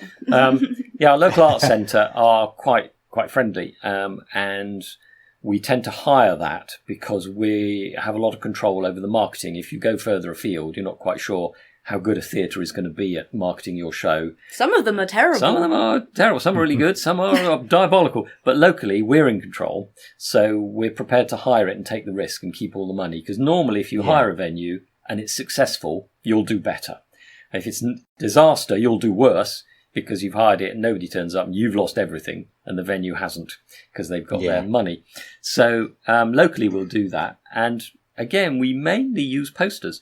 We go around all the legal poster sites and we do lots of telegraph poles, which is technically illegal, but nobody seems to mind. But we do all of them. We print probably 5,000 A5 flyers and take them round to all the fast food places. Just to clarify, our town is tiny. Yeah, that's true, yeah. We've only got 10,000 population. Yeah. But we do get round the whole thing. But if we were doing a bigger town, which we have done, we do the centre very similarly. Yeah.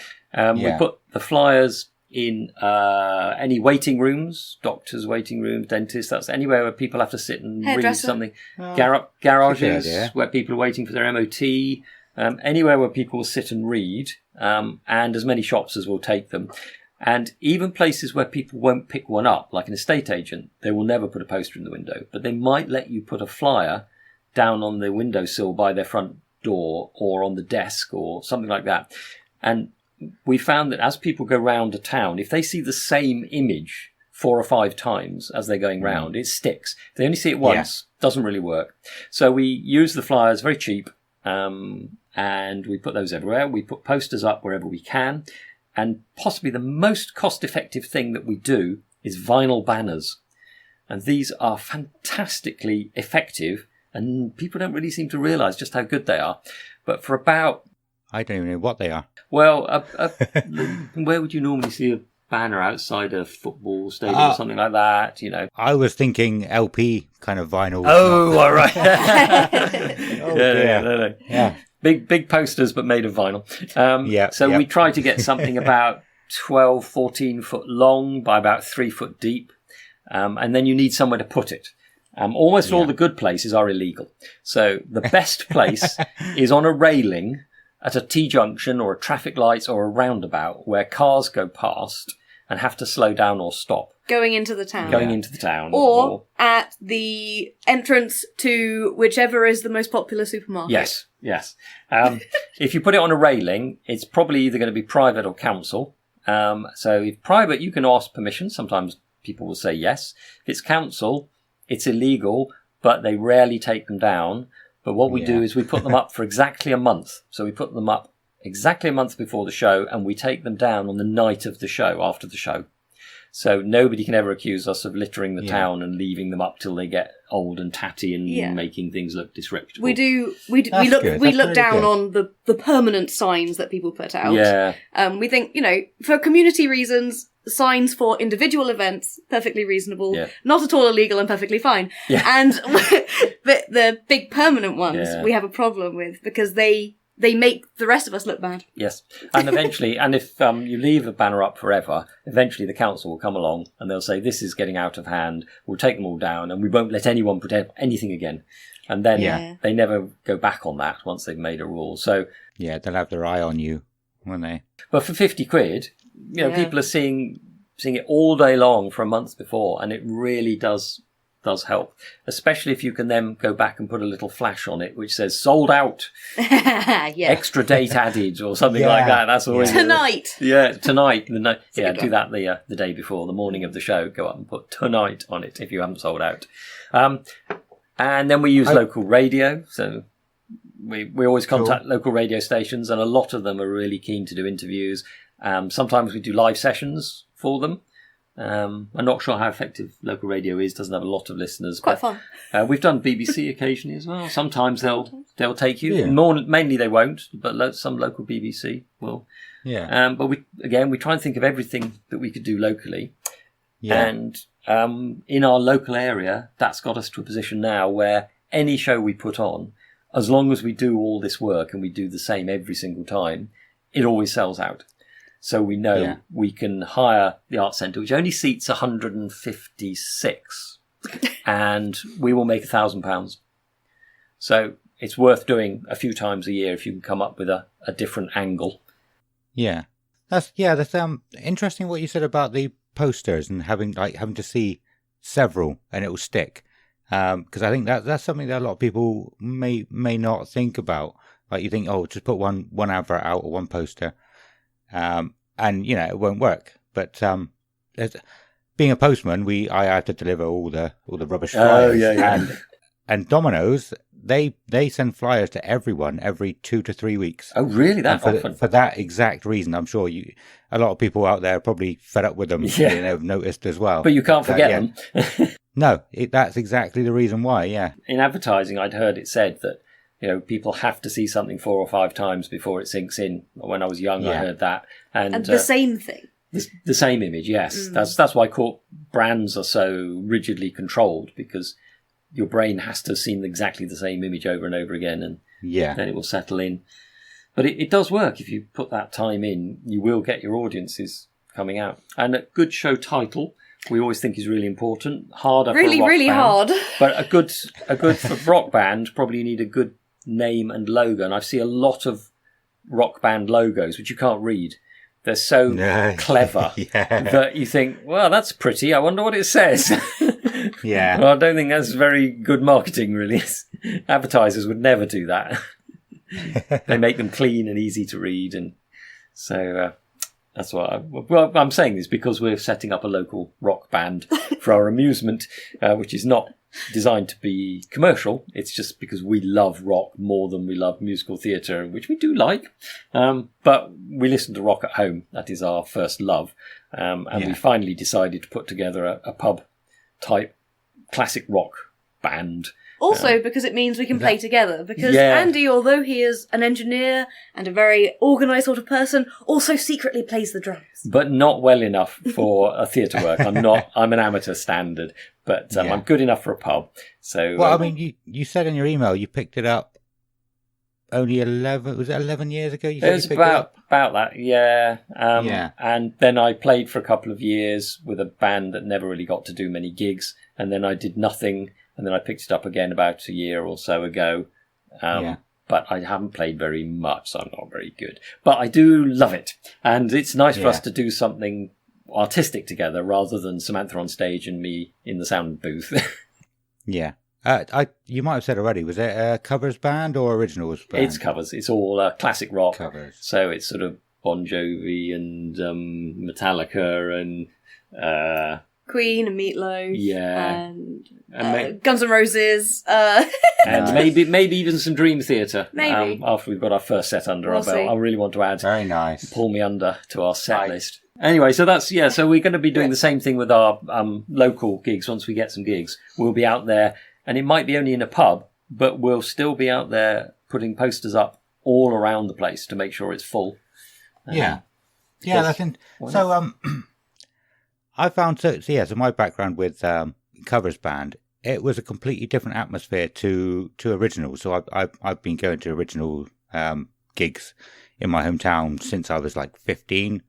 I went to them 10 to 15 years, pretty much religiously.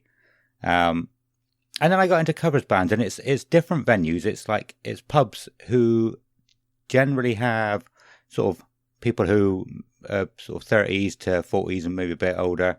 But it's a completely different vibe. So I never knew anything about the covers side or covers. I can't think of the right word.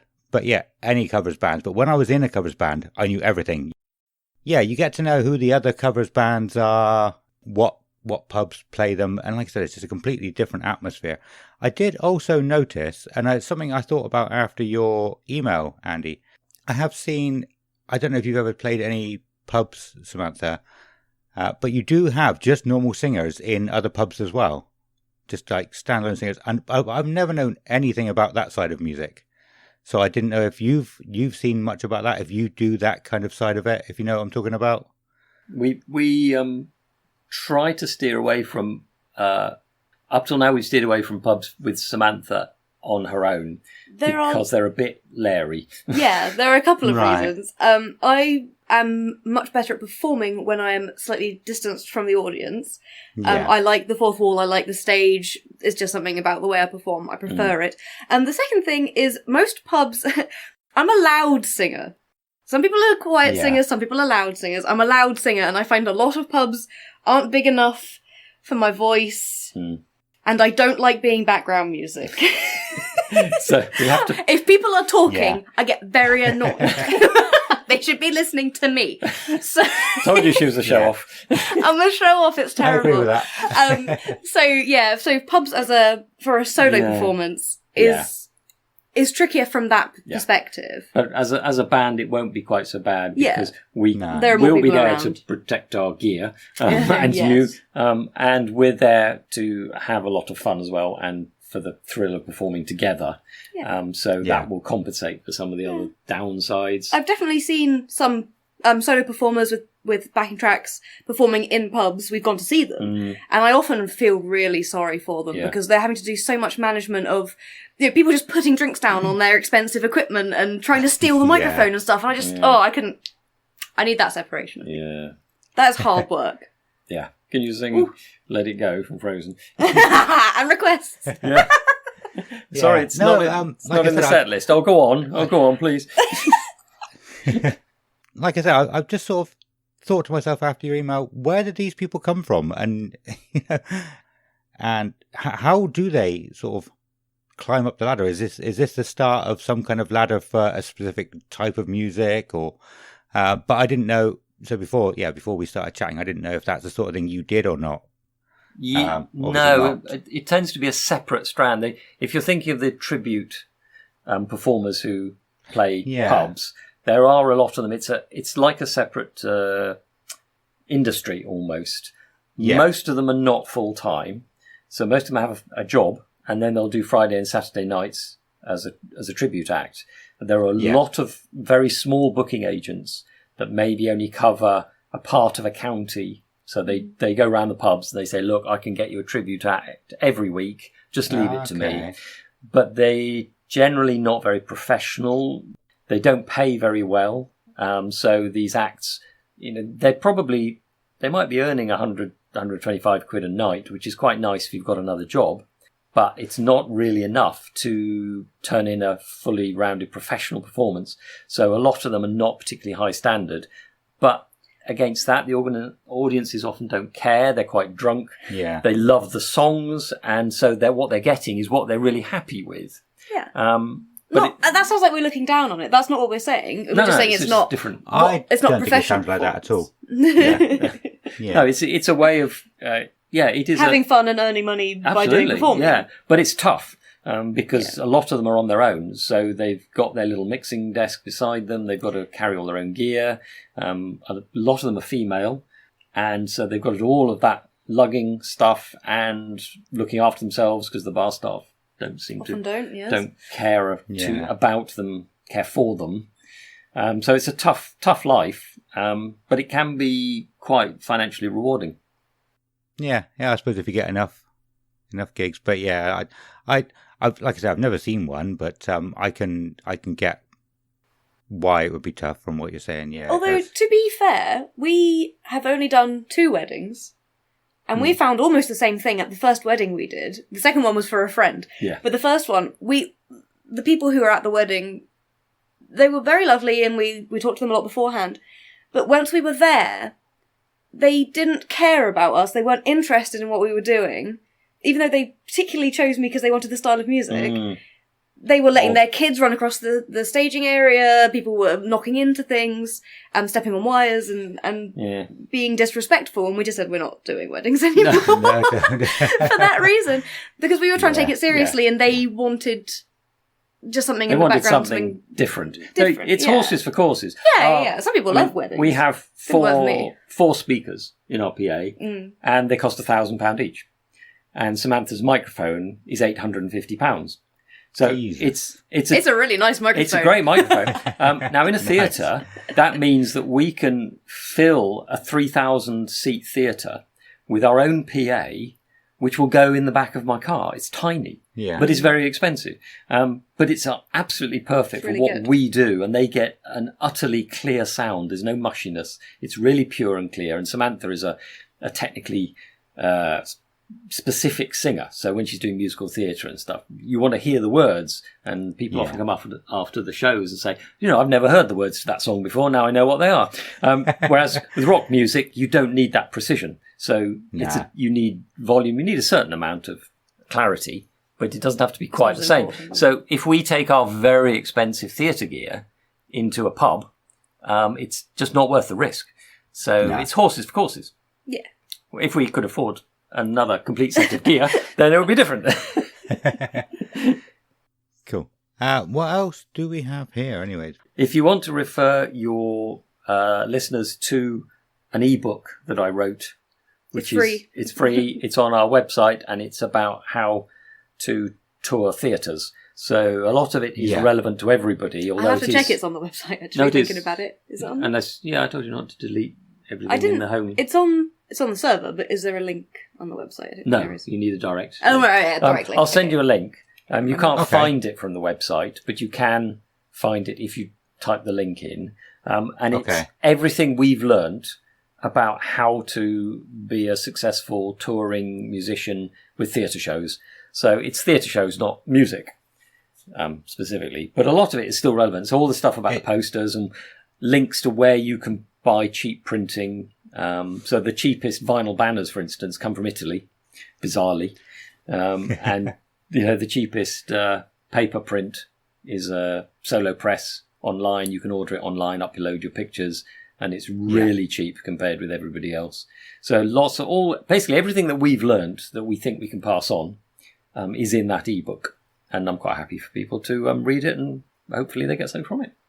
If you like fringe events, there's not a huge amount of music at fringe events. It tends to be mainly theatre and stand-up, but they will have everything. They do have bands. So if you like fringes, then think about that. The biggest is Edinburgh. The second biggest is Brighton, I think. Then Shaftesbury. But there are loads and loads of fringe festivals happening around the country if you search them out. And you probably will have to pay a small amount to go in the programme, but that's what brings your audience in. And so that's how you It's a marketing It's a marketing. You're paying for marketing, which is valid. And also international. So we went to the South African National Arts Festival in Grahamstown and did a week there. Samantha did it was called Samantha's Dubious History of Musical Comedy. I wasn't going to claim that it was the perfect history. No. But we did musical theatre mostly because that's where most of it is. But musical comedy from Gilbert and Sullivan to present day Tim Minchin. And everything in between. And a bit of puppetry and all sorts of things. It was everything. It was good fun. And that was really good fun to travel to South Africa, be involved in a foreign arts festival. It was like a holiday with a bit of work in the middle. It was really good. It's a tax-deductible holiday. Very nice. Nice. I enjoyed that. And we also did a gig in Japan. Somebody invited us over there. But Japan's really tough because, unlike our theatres, they don't book anything. If you want to do a theatre show in Japan, you pay for the theatre, you pay for the technicians, you organise your own marketing, and the theatre is basically just a big box that they will hire to you. So it's extremely difficult to make money out there unless you've got a promoter that's going to organise all that for you and take you over there. But it was an amazing Luckily, we had a audience. friend who lives out there. Yes, but the audiences are fantastic. They just love music. Absolutely adore it. The weirdest thing about Japan, though, is, and luckily we were warned beforehand by our friend, if they're enjoying what you're doing, if they're seated, and they're enjoying what you're performing and they're really listening to the performance, they will all sit back in their chair, drop their chin, and close their eyes, and it looks like the entire audience is asleep. But actually, they're just doing that to concentrate really hard on your music. And then at the end of the show, suddenly they all wake up and you get massive applause. You think, and they all want to shake your hand afterwards, and they all want autographs. You have to write on specific placards. That's a thing in Japan. It's very odd. Very odd. But it was really, really lovely. But if I hadn't been warned beforehand, I would have thought the entire audience was asleep. Probably not the same for rock music, but for theatre. It was very funny. So, but they are really great audiences out there. If anyone gets the chance, I would really recommend going out there. Yeah. Is there anything you used, Andy, to sort of help you to learn all of the things that you had to learn? Or was it just a bit of everything? That's an interesting question. Because I'm getting on a bit, I've done a lot of different things in my life. So although I've worked in engineering, I've also worked as a management consultant, and I've run a few different weird businesses like riding clothing, and published a board game. And so I actually have a lot of experience of different types of industry. I just didn't know anything about the arts industry. But there's still a lot of transferable knowledge. So marketing is marketing pretty much wherever you go. But I also have found that whenever I go into a new business, there are a lot of people out there who are very happy to help you with knowledge, especially if it's because you're going to do business with them. So if you want to know about printing, for instance, if you talk to a printer, they will help you to learn everything you need to know because they would like you to place an order with them one day. So it's in their interests to be helpful rather than difficult. And you might think, oh no, they want to keep all the knowledge themselves so that they've got control in the negotiations. I haven't found that. I've found that people are generally really helpful. So I just ring people up a lot and say, look, I'm new to this industry. I really don't know anything. Can you tell me the basics? And usually they're quite pleased to do that. I guess it's not too much different to this podcast. I just rang you up and gone, tell me what you've done. Exactly. Yeah. I guess that's why we're so keen to give that information out. We want other people to succeed because other people have helped us. We want to be helpful. Performers are probably the least cooperative, actually. In our experience, we've come across an awful lot who will clam up immediately if they think you're a potential competitor. Then unfortunately, they won't help at all. They'll go out of their way to be extractive, which is weird. It's something I've not really come across in life before. And you'd think the arts it wouldn't be like that. But if you're working on the same production or the same task, performers are lovely and everyone will chip in and we'll all help each other and the show will go on. Yes.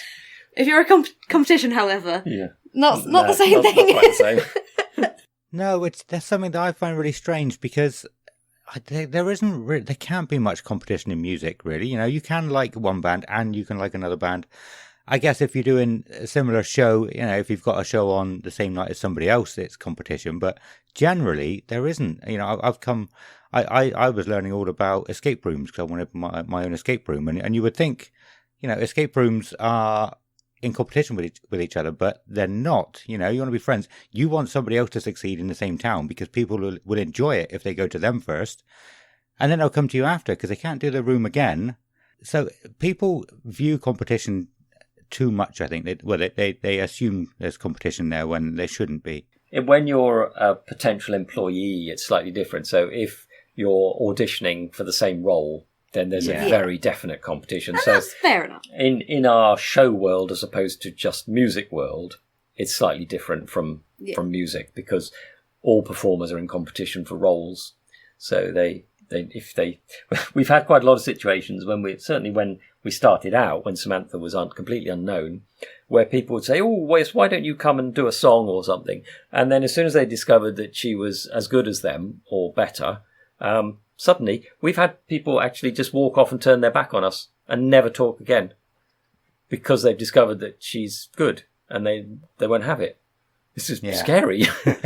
So that's very surprising. Yeah, can't be doing with that. So that's one of the reasons I wrote this ebook, because I thought, all this stuff that I've struggled to find out, I want to make absolutely sure other people have access to it, because why not? Life's more fun that way.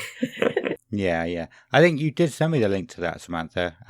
I tried opening it. I think I had an old phone at the time. I got a new one a couple of weeks back, but I had no way of reading it at the time, I don't think. So, I will look through it, though. It's boring and dry because it's just loads and loads of information compressed into the smallest possible space I could come up with.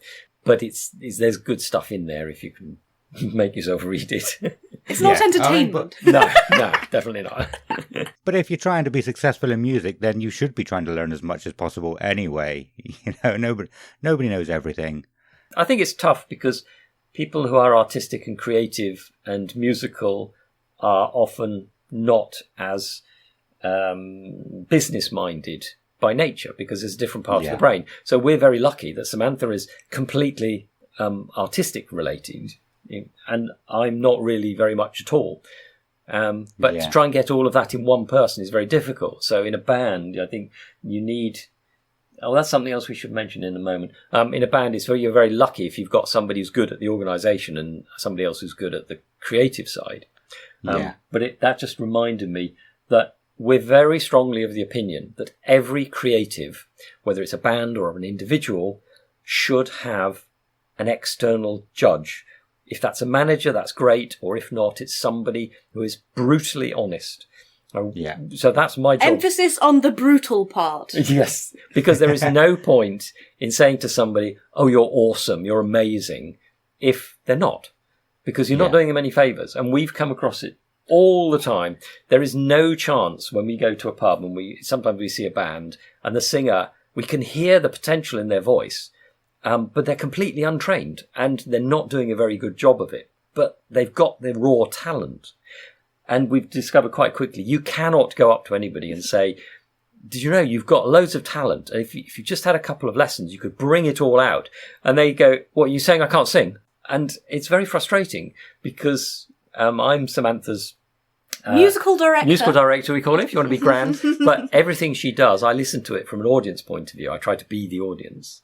And if something's not quite right, then I tell her and we try and put it right, rather than just not worry about it. And he's incredibly picky. Yeah. Comes down to, you didn't pronounce that vowel correctly. It should be more not quite so get it right. But I love that. It's so useful. And then I know that it doesn't sound quite right and I can amend it. Or he'll tell me, the tone on that is a bit harsh. Can we just change the tone slightly? Is it possible? Of course, sometimes it's not we're possible. now into autistic territory again, because Samantha does like that level of detail, and in most performers it's not necessary.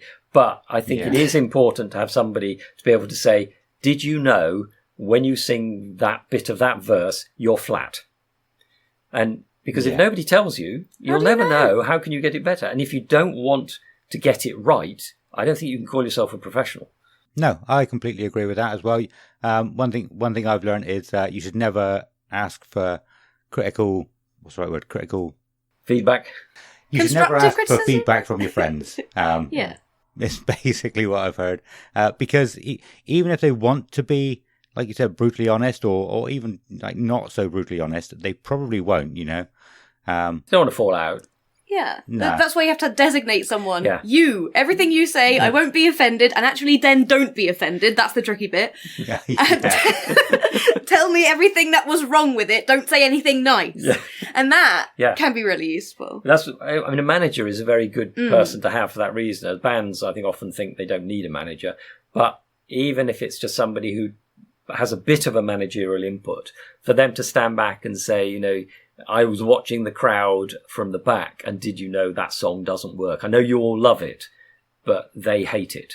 And you really shouldn't be doing it." That sort of feedback is, you don't have to go with what they say, but you need that knowledge so you can make your decisions, I think. Yeah, no, I completely agree with that. I wanted to go back and ask you, Samantha, about your singing as well. That's something I thought about after the email as well, because you said, how long had you been singing before you actually had lessons? All your life? Or Yeah, pretty much all my life. I have a fairly musical family in that if we're travelling somewhere in the car or we're waiting for something, we will have music on and we will all sing along to it. Nobody in my family really plays instruments or creates music, but we all sing a bit for fun as a group. Like the Von Trapp singers. A little bit. I have from Sound of Music 4 younger sisters, so there are a lot of us. So we all sing, and it's good fun.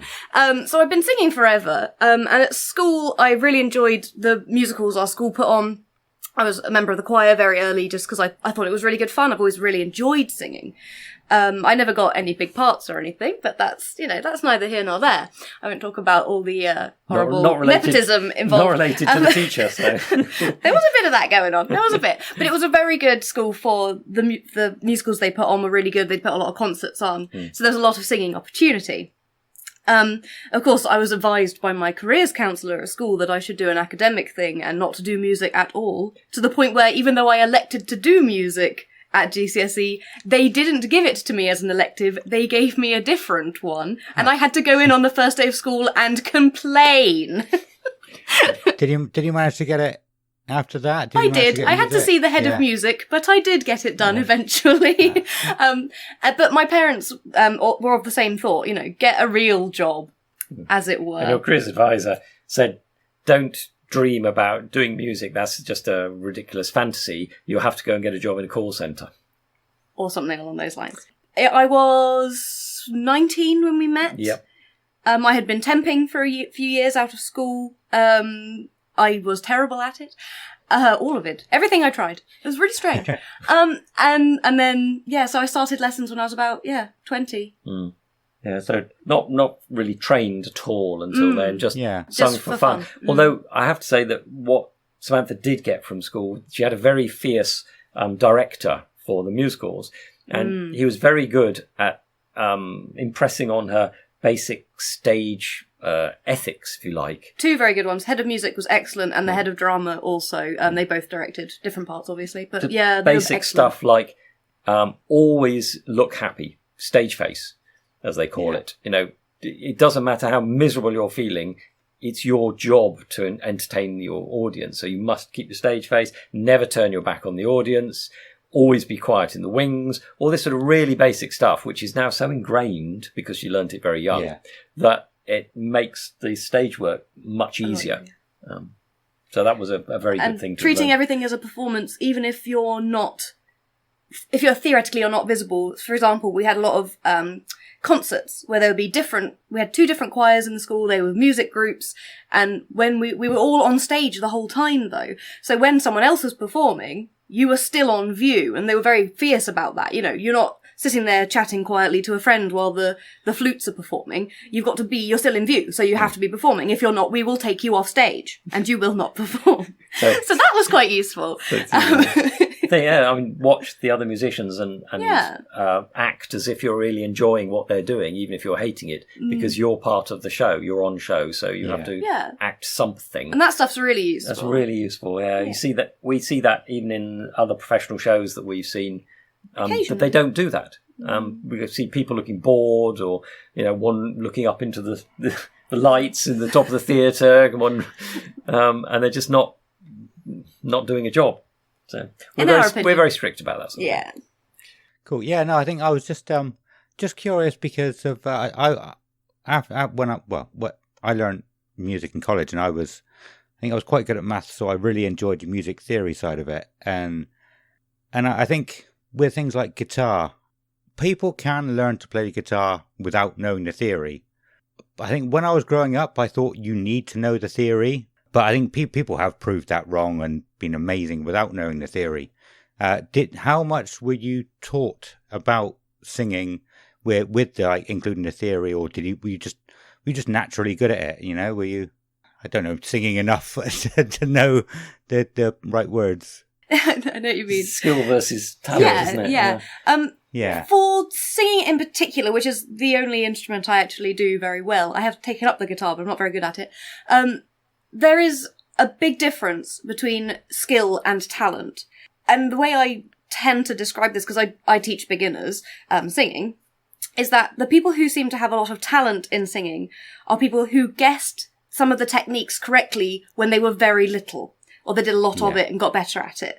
People who don't sing so much when they're younger, or they never happen to stumble upon the correct techniques for breathing or projecting or whatever it happens to be that they're struggling with, they won't be as good at singing automatically, because it is the techniques that cause good singing. Whether you've learnt them in a more structured environment or whether you've accidentally come across them, as people do. You know, you stumble upon, oh, that felt better when I did it like that, so I'll do it like that. So that's, I think the technique, especially in singing, because that's what I know about, is so important. The correct way of breathing to get as much energy as you can from the body, projecting properly so that you're not mumbling through your songs, and just the amount of power you can get out of your voice that way, whether you're a quiet singer or a loud singer, is so much better with that little bit of technique. I don't know that you necessarily have to do a master's in singing to be a good singer, but I think you do need the basic techniques. That was your 3 years of training. That was my 3 years of training. Was skill and technique. But what she won't say is that she has the talent behind that, because some people are just born and they're very lucky, and they, with training, they can reach the top of the tree. And there are other people. Michael Crawford's a particular example. He has no singing talent whatsoever, but he spent so much time learning the techniques that he ended up a good singer. He will never be as good as somebody who had natural talent. But, you know, he's an example of somebody who started with nothing and ended up good enough to be on the West End stage. Absolutely amazing guy. Just in awe by of working really hard. By working really hard. But Samantha had the talent, but without the techniques on top, she would never have reached where she is now. So what I heard in the car was raw talent. But with the training. And what a lot of singers don't realise is that it doesn't take a huge amount of training to get you to somewhere much better than where you are now. So I mentioned before that we hear pub singers sometimes, or any singer, and we think, oh, if they've just had a few lessons, they'd be so much better. And a lot of people don't realise that with 2 or 3 lessons, you can really transform your vocal performance. With a good teacher. Oh, yes. Well, yes. There are a lot of very shady teachers out there. But with a good one, yes, you can really transform it. And it seems strange to us that people will often take lessons in guitar or keyboard or a physical instrument who will resist having a lesson for their voice, which seems extremely odd and such a shame, because you can get more out of a couple of lessons for your voice probably than you would from a couple of lessons of guitar. So we're great enthusiasts for vocal coaching. We think if it's done well, it can really help people. Yeah.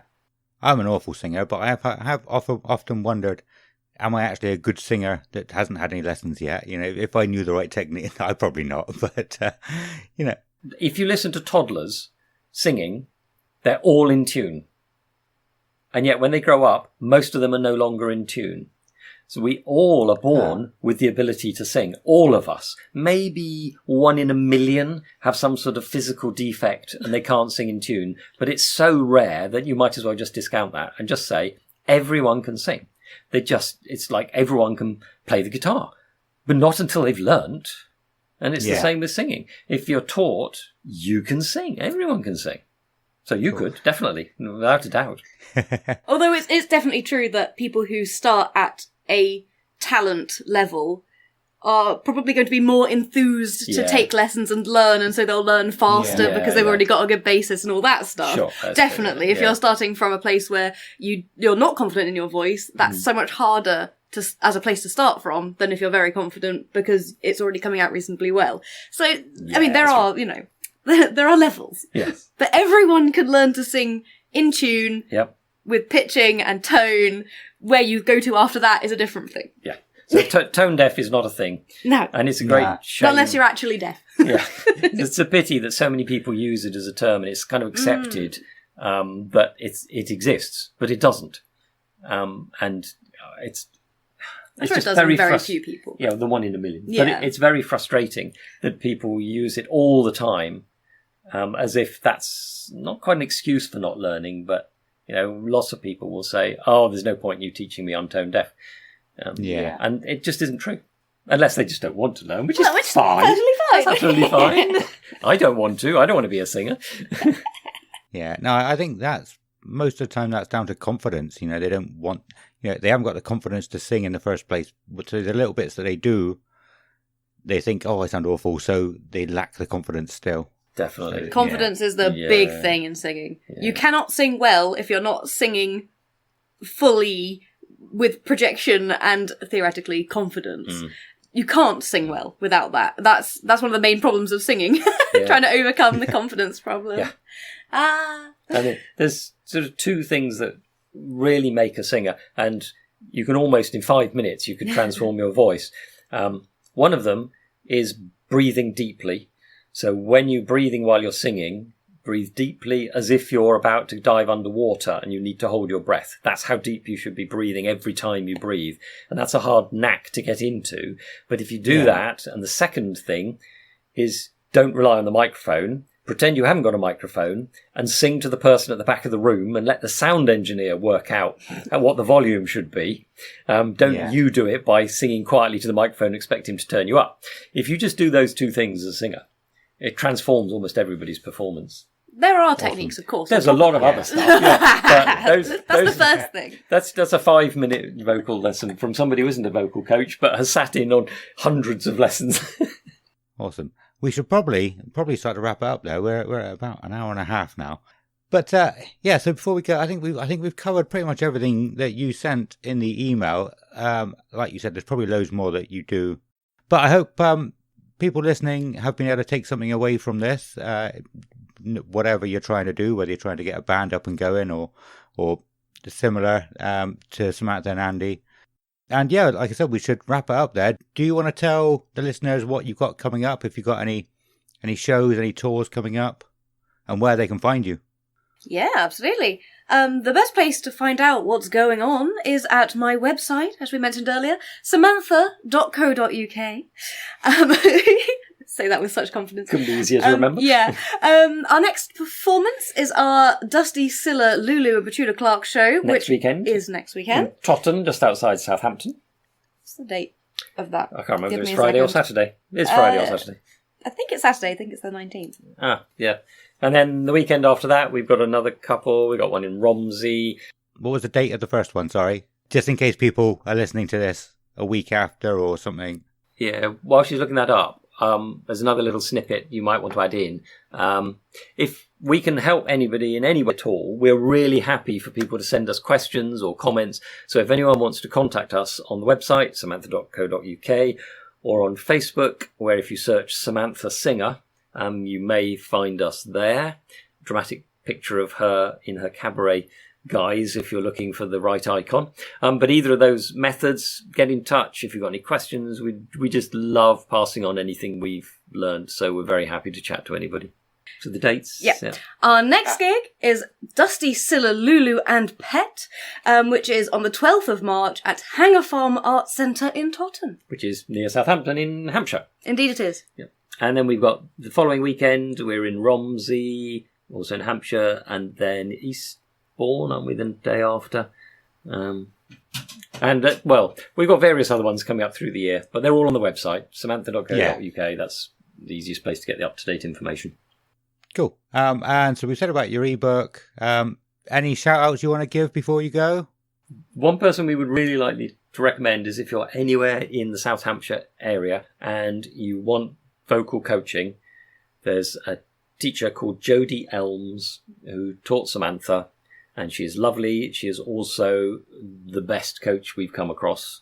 We tried many, and she is absolutely outstanding. So I recommend her without hesitation. Yep. She also does voice coaching for speaking as well, and sort of therapy stuff. So she's really, really excellent. She's so lovely, and she's a brilliant teacher, so encouraging. Yes. So yeah, Jodie Elms. I think her business is Sing Sing Sing. Yes, it is. Yes. And all of this information will be in the show notes and the episode notes as well. So you can go and just check them and just click the link when you see them there.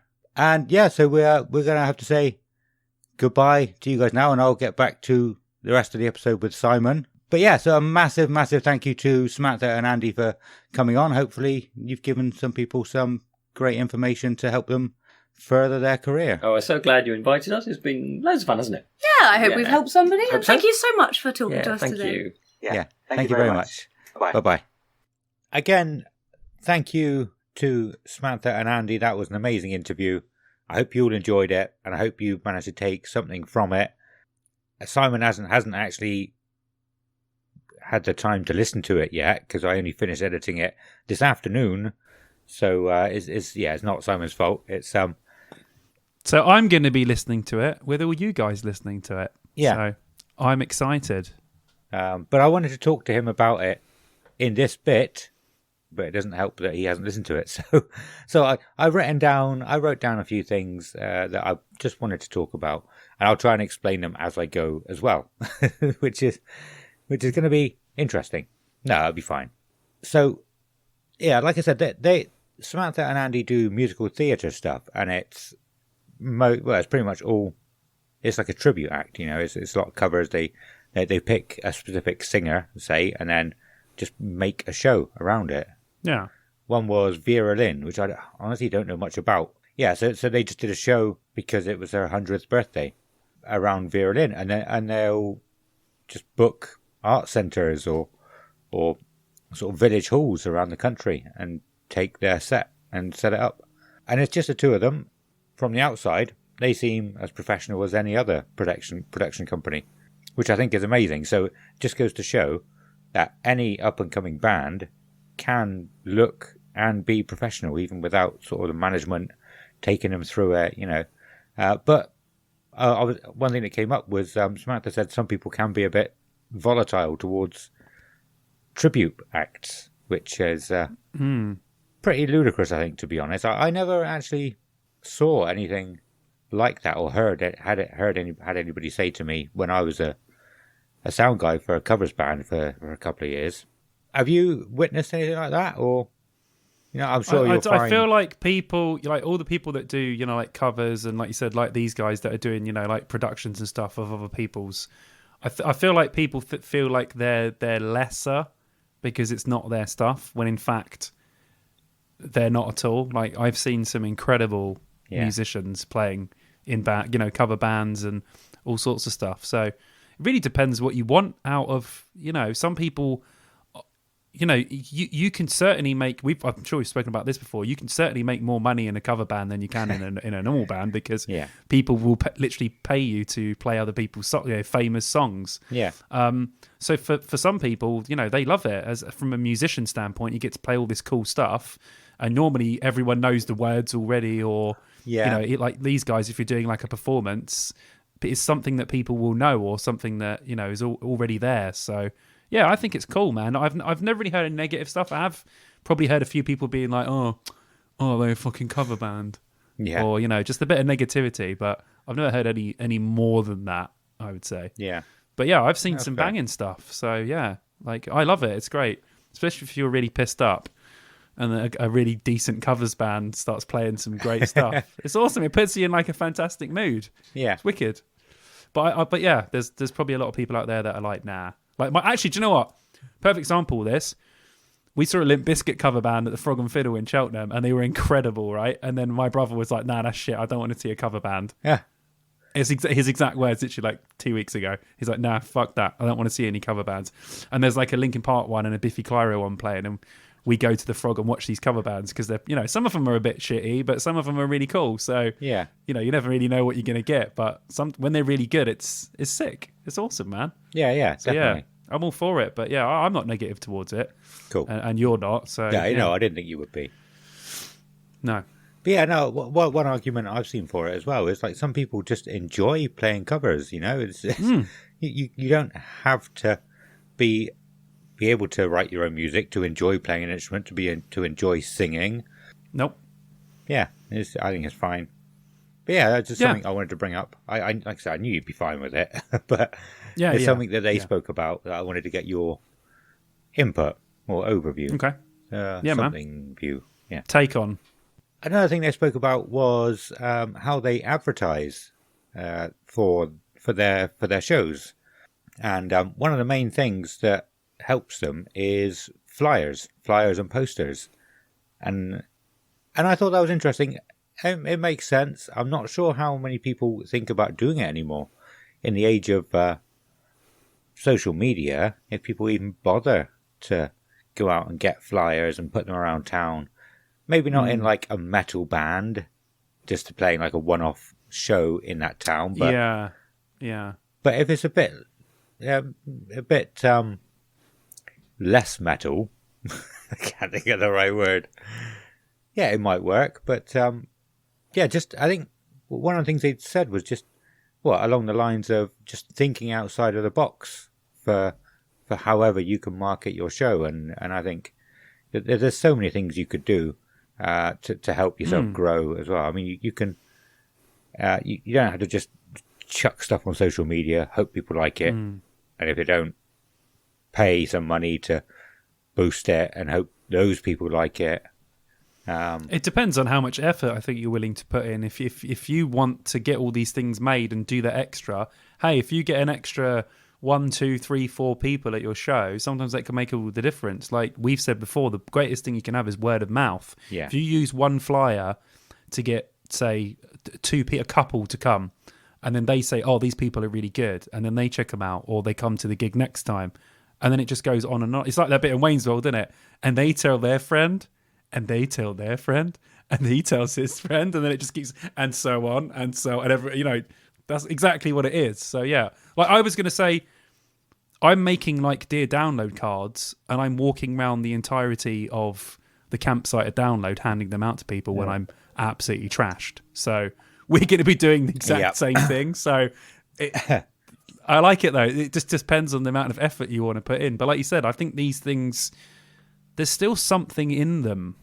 If you do them right, you can still gain stuff from them, because people are so bored of, just social media and all that stuff. And obviously it's the biggest tool because you can reach the maximum amount of people, but it's not everything. It's not everything that you have to do. You can be doing other things at the same time. Yeah. And that can definitely be one of them. Yeah, totally. Awesome. Yeah, no, I thought about doing the flyers for Download as well, only after speaking to them though. I hadn't already thought of it, so yeah, it's an awesome idea. I delivered to a printers actually on one of my deliveries, so I'll just have a chat with them next time. Nice. Yeah, we'll get some like cards or flyers made up, and we'll go and we'll just annoy every single person at Download. Yeah. Also, if anybody listening out there wants to put one on their car on the way to Download, I'm definitely going to be doing that. You get the honk if you're horny for Download. Yeah. I'm going to have our poster next to that as well. Nice. Honk if you're horny for Dear Download. Dear Download. Boo! Yeah. So if anybody listening, I will send you a couple of posters to put in your car on the way to Download. Don't let me forget about this. There's a good chance I will in a couple of months' time. So, yeah, let me know, and I will send them to you. I get free stamps. It doesn't cost me a thing. I've been getting free stamps every year since I've been a postie almost 10 years, and I've used like 3. I get 50 a year. Because he's in the business, boy. You get me? We got inside money. You get me? But yeah, just thinking out of the box in general for advertisement. I mean, they said they put like posters like really high up. They moved a bin to get a poster up, and then moved the bin out of the way so nobody can go up and put a poster over it. And I love that. I mean, I've been a fan of thinking out of the box for a long time. You know when you get those 9 dots and it says join these in 4 lines. You can't. You can't leave it, and one of the lines has to go out of the box to come down again. When I saw that for the first time ever, that just blew my mind, and I have literally I've tried to think outside of the box my whole life since then, like just trying to think of something different, something that is a good little bit of like mind play there. I like it. Yeah, kind of opens you up to thinking, shit, let's think outside the box a bit more. Do you know what I mean? Why? Someone tells you in the box, why am I in this box? Yeah. It's like, there's a solution, but I cannot think of it. Why? It's awesome. Yeah, mind blown. So yeah, I'll try to do things a bit differently for this show as well. Or I thought differently. I haven't put them all into action yet, but I need time for that. Well, just the beginning, mate. Yeah. Was there anything else I wanted to bring up from the interview? Oh, yeah. One of the things Andy said was about just phoning people and asking them if you're not sure about how something works. Like the example he used was like a printer's, and he said like I'm going to spend money with you. Well, I'm hoping to spend money with you, but I don't know much about this industry, how it all works. Can you tell me just on the phone? It's like, and if you're going to spend money with someone, they're happy to tell you how it all goes. Yeah, that's cool, man. I like that. I thought that was really good. I might just start phoning people, asking how just expect everyone to get a fucking call from a strange man called Adam asking you how your industry works. Yeah, and we spoke about doing a wrestling episode, didn't we? I think we're going to do RIP next, and then a wrestling next episode. I'm gonna phone Chris Jericho and say, look, can you talk to me about AEW? Fucking hell, could you imagine that? Holy shit. But yeah, I think there was one. I think that's all the notes I had written down. This was only meant to be like a short section because it was a long interview with them. So if we record for too long, this episode's going to be incredibly long. It will go ridiculous. People cool. Well, let's just... If there's nothing else you want to speak about, we'll just go to the outro, dude. Yeah. Probably haven't got time to do campsite fuckery. And, as I said, next episode is going to be about... RIP. Which you said you've done loads of research about, which is awesome. And you've got all of those Facebook comments to read out as well. Yeah, we got loads of stuff for the next one, dude. I done all my homework on all the RIP, all the different types, all the costs, everything, so we can discuss all that. Yeah. And then I've just got like testimonies from people on how they felt about it. So then we can give our general thoughts about the whole RIP thing. So yeah. Looking forward to that because it's something that's widely discussed on all of the Facebook groups, on Reddit, the download Reddit. There's always something about RIP on there. So I think it'll be a good one. Yeah, definitely. And I didn't even know. Well, weren't reading some of the comments that you got from people. They were saying, "Oh yeah, I said in like RIP Park Farm" or other words. I don't know what they were. Yeah, there's loads of sections. I didn't know there was different sections. Yeah, there's loads of them. We'll go through all that next time, and you'll be like, "Holy shit!" There's actually loads of stuff, like loads of different stuff. Like I was surprised because I'd looked like ages ago, but when I look now, I'm like, you can get a lot of different stuff. It's pretty cool, actually. Yeah. Awesome. Yeah, I'm looking forward to it. So yeah, we're going to wrap it up here. I'm just going to go through a few of the things that where you can find Samantha as well. They said a little bit at the end of the interview, but I've got their website up now. So I'll go through. If you hear this on release day, it would actually be the day after their first show of their new tour. So it might be a little bit late for that one, but I'll go through everything else they are doing in the near future. If you're near them, definitely go and check them out. Like I said, even if it's not your kind of music, I do think knowing the behind the scenes of something sometimes helps you to appreciate stuff. It's strange how that works. Like you can watch a film and it's shit, like definitely a 3 out of 10. But if you know the behind the scenes, you can understand it a bit more. You appreciate it and go, that's actually definitely that's quite good. So you probably will enjoy it. The first show the day before this is meant to be released is the 12th of March in Totton, but they're playing the 8th of April in Romsey, 28th of May, Settle Victoria Hall. I don't know what that is. The 17th of June in Yeovil, the 22nd of July in Verwood, and the 3rd of December in Pennistone. A lot of those places I've never heard of, but if you're near those places, yeah, definitely go and check them out when they get to you. And as for us, you can find us on all the social medias. Just search Dear Download. You'll find us quite easily. If you want to get hold of us for any reason, give us any ideas of where you want us to go with the show, any episodes that you want to hear. It wasn't included in this episode, but any stories for Campsite Fuckery, we're open to everything for that. That you can email us at deardownload2003@gmail.com. if you want to help us out, we've had a couple of people. We actually had, Billy and Jacobs share our page yesterday, I think it was, which was awesome. Thank you, guys. Anybody else? We don't really put too much out there that is shareable, but yeah, whatever you can do for us, share it. Tell your friends about us. Anything you can do is awesome. You know, like Simon said earlier, word of mouth is the best, and we need your mouth to give the word. I don't fucking know. I agree. We need your mouth to give the word to people. Yeah. Say the words. Let the words, dear download, roll off your tongue when you're talking to people. I think that's it. Do we? There's nothing else, is there? I'm not actually using my script for this one today, so that's it. Cool. So yeah, thank you all for listening. We hope you've enjoyed it. We have been Dear Download. So it's goodbye from Simon. Goodbye all. And a goodbye from me.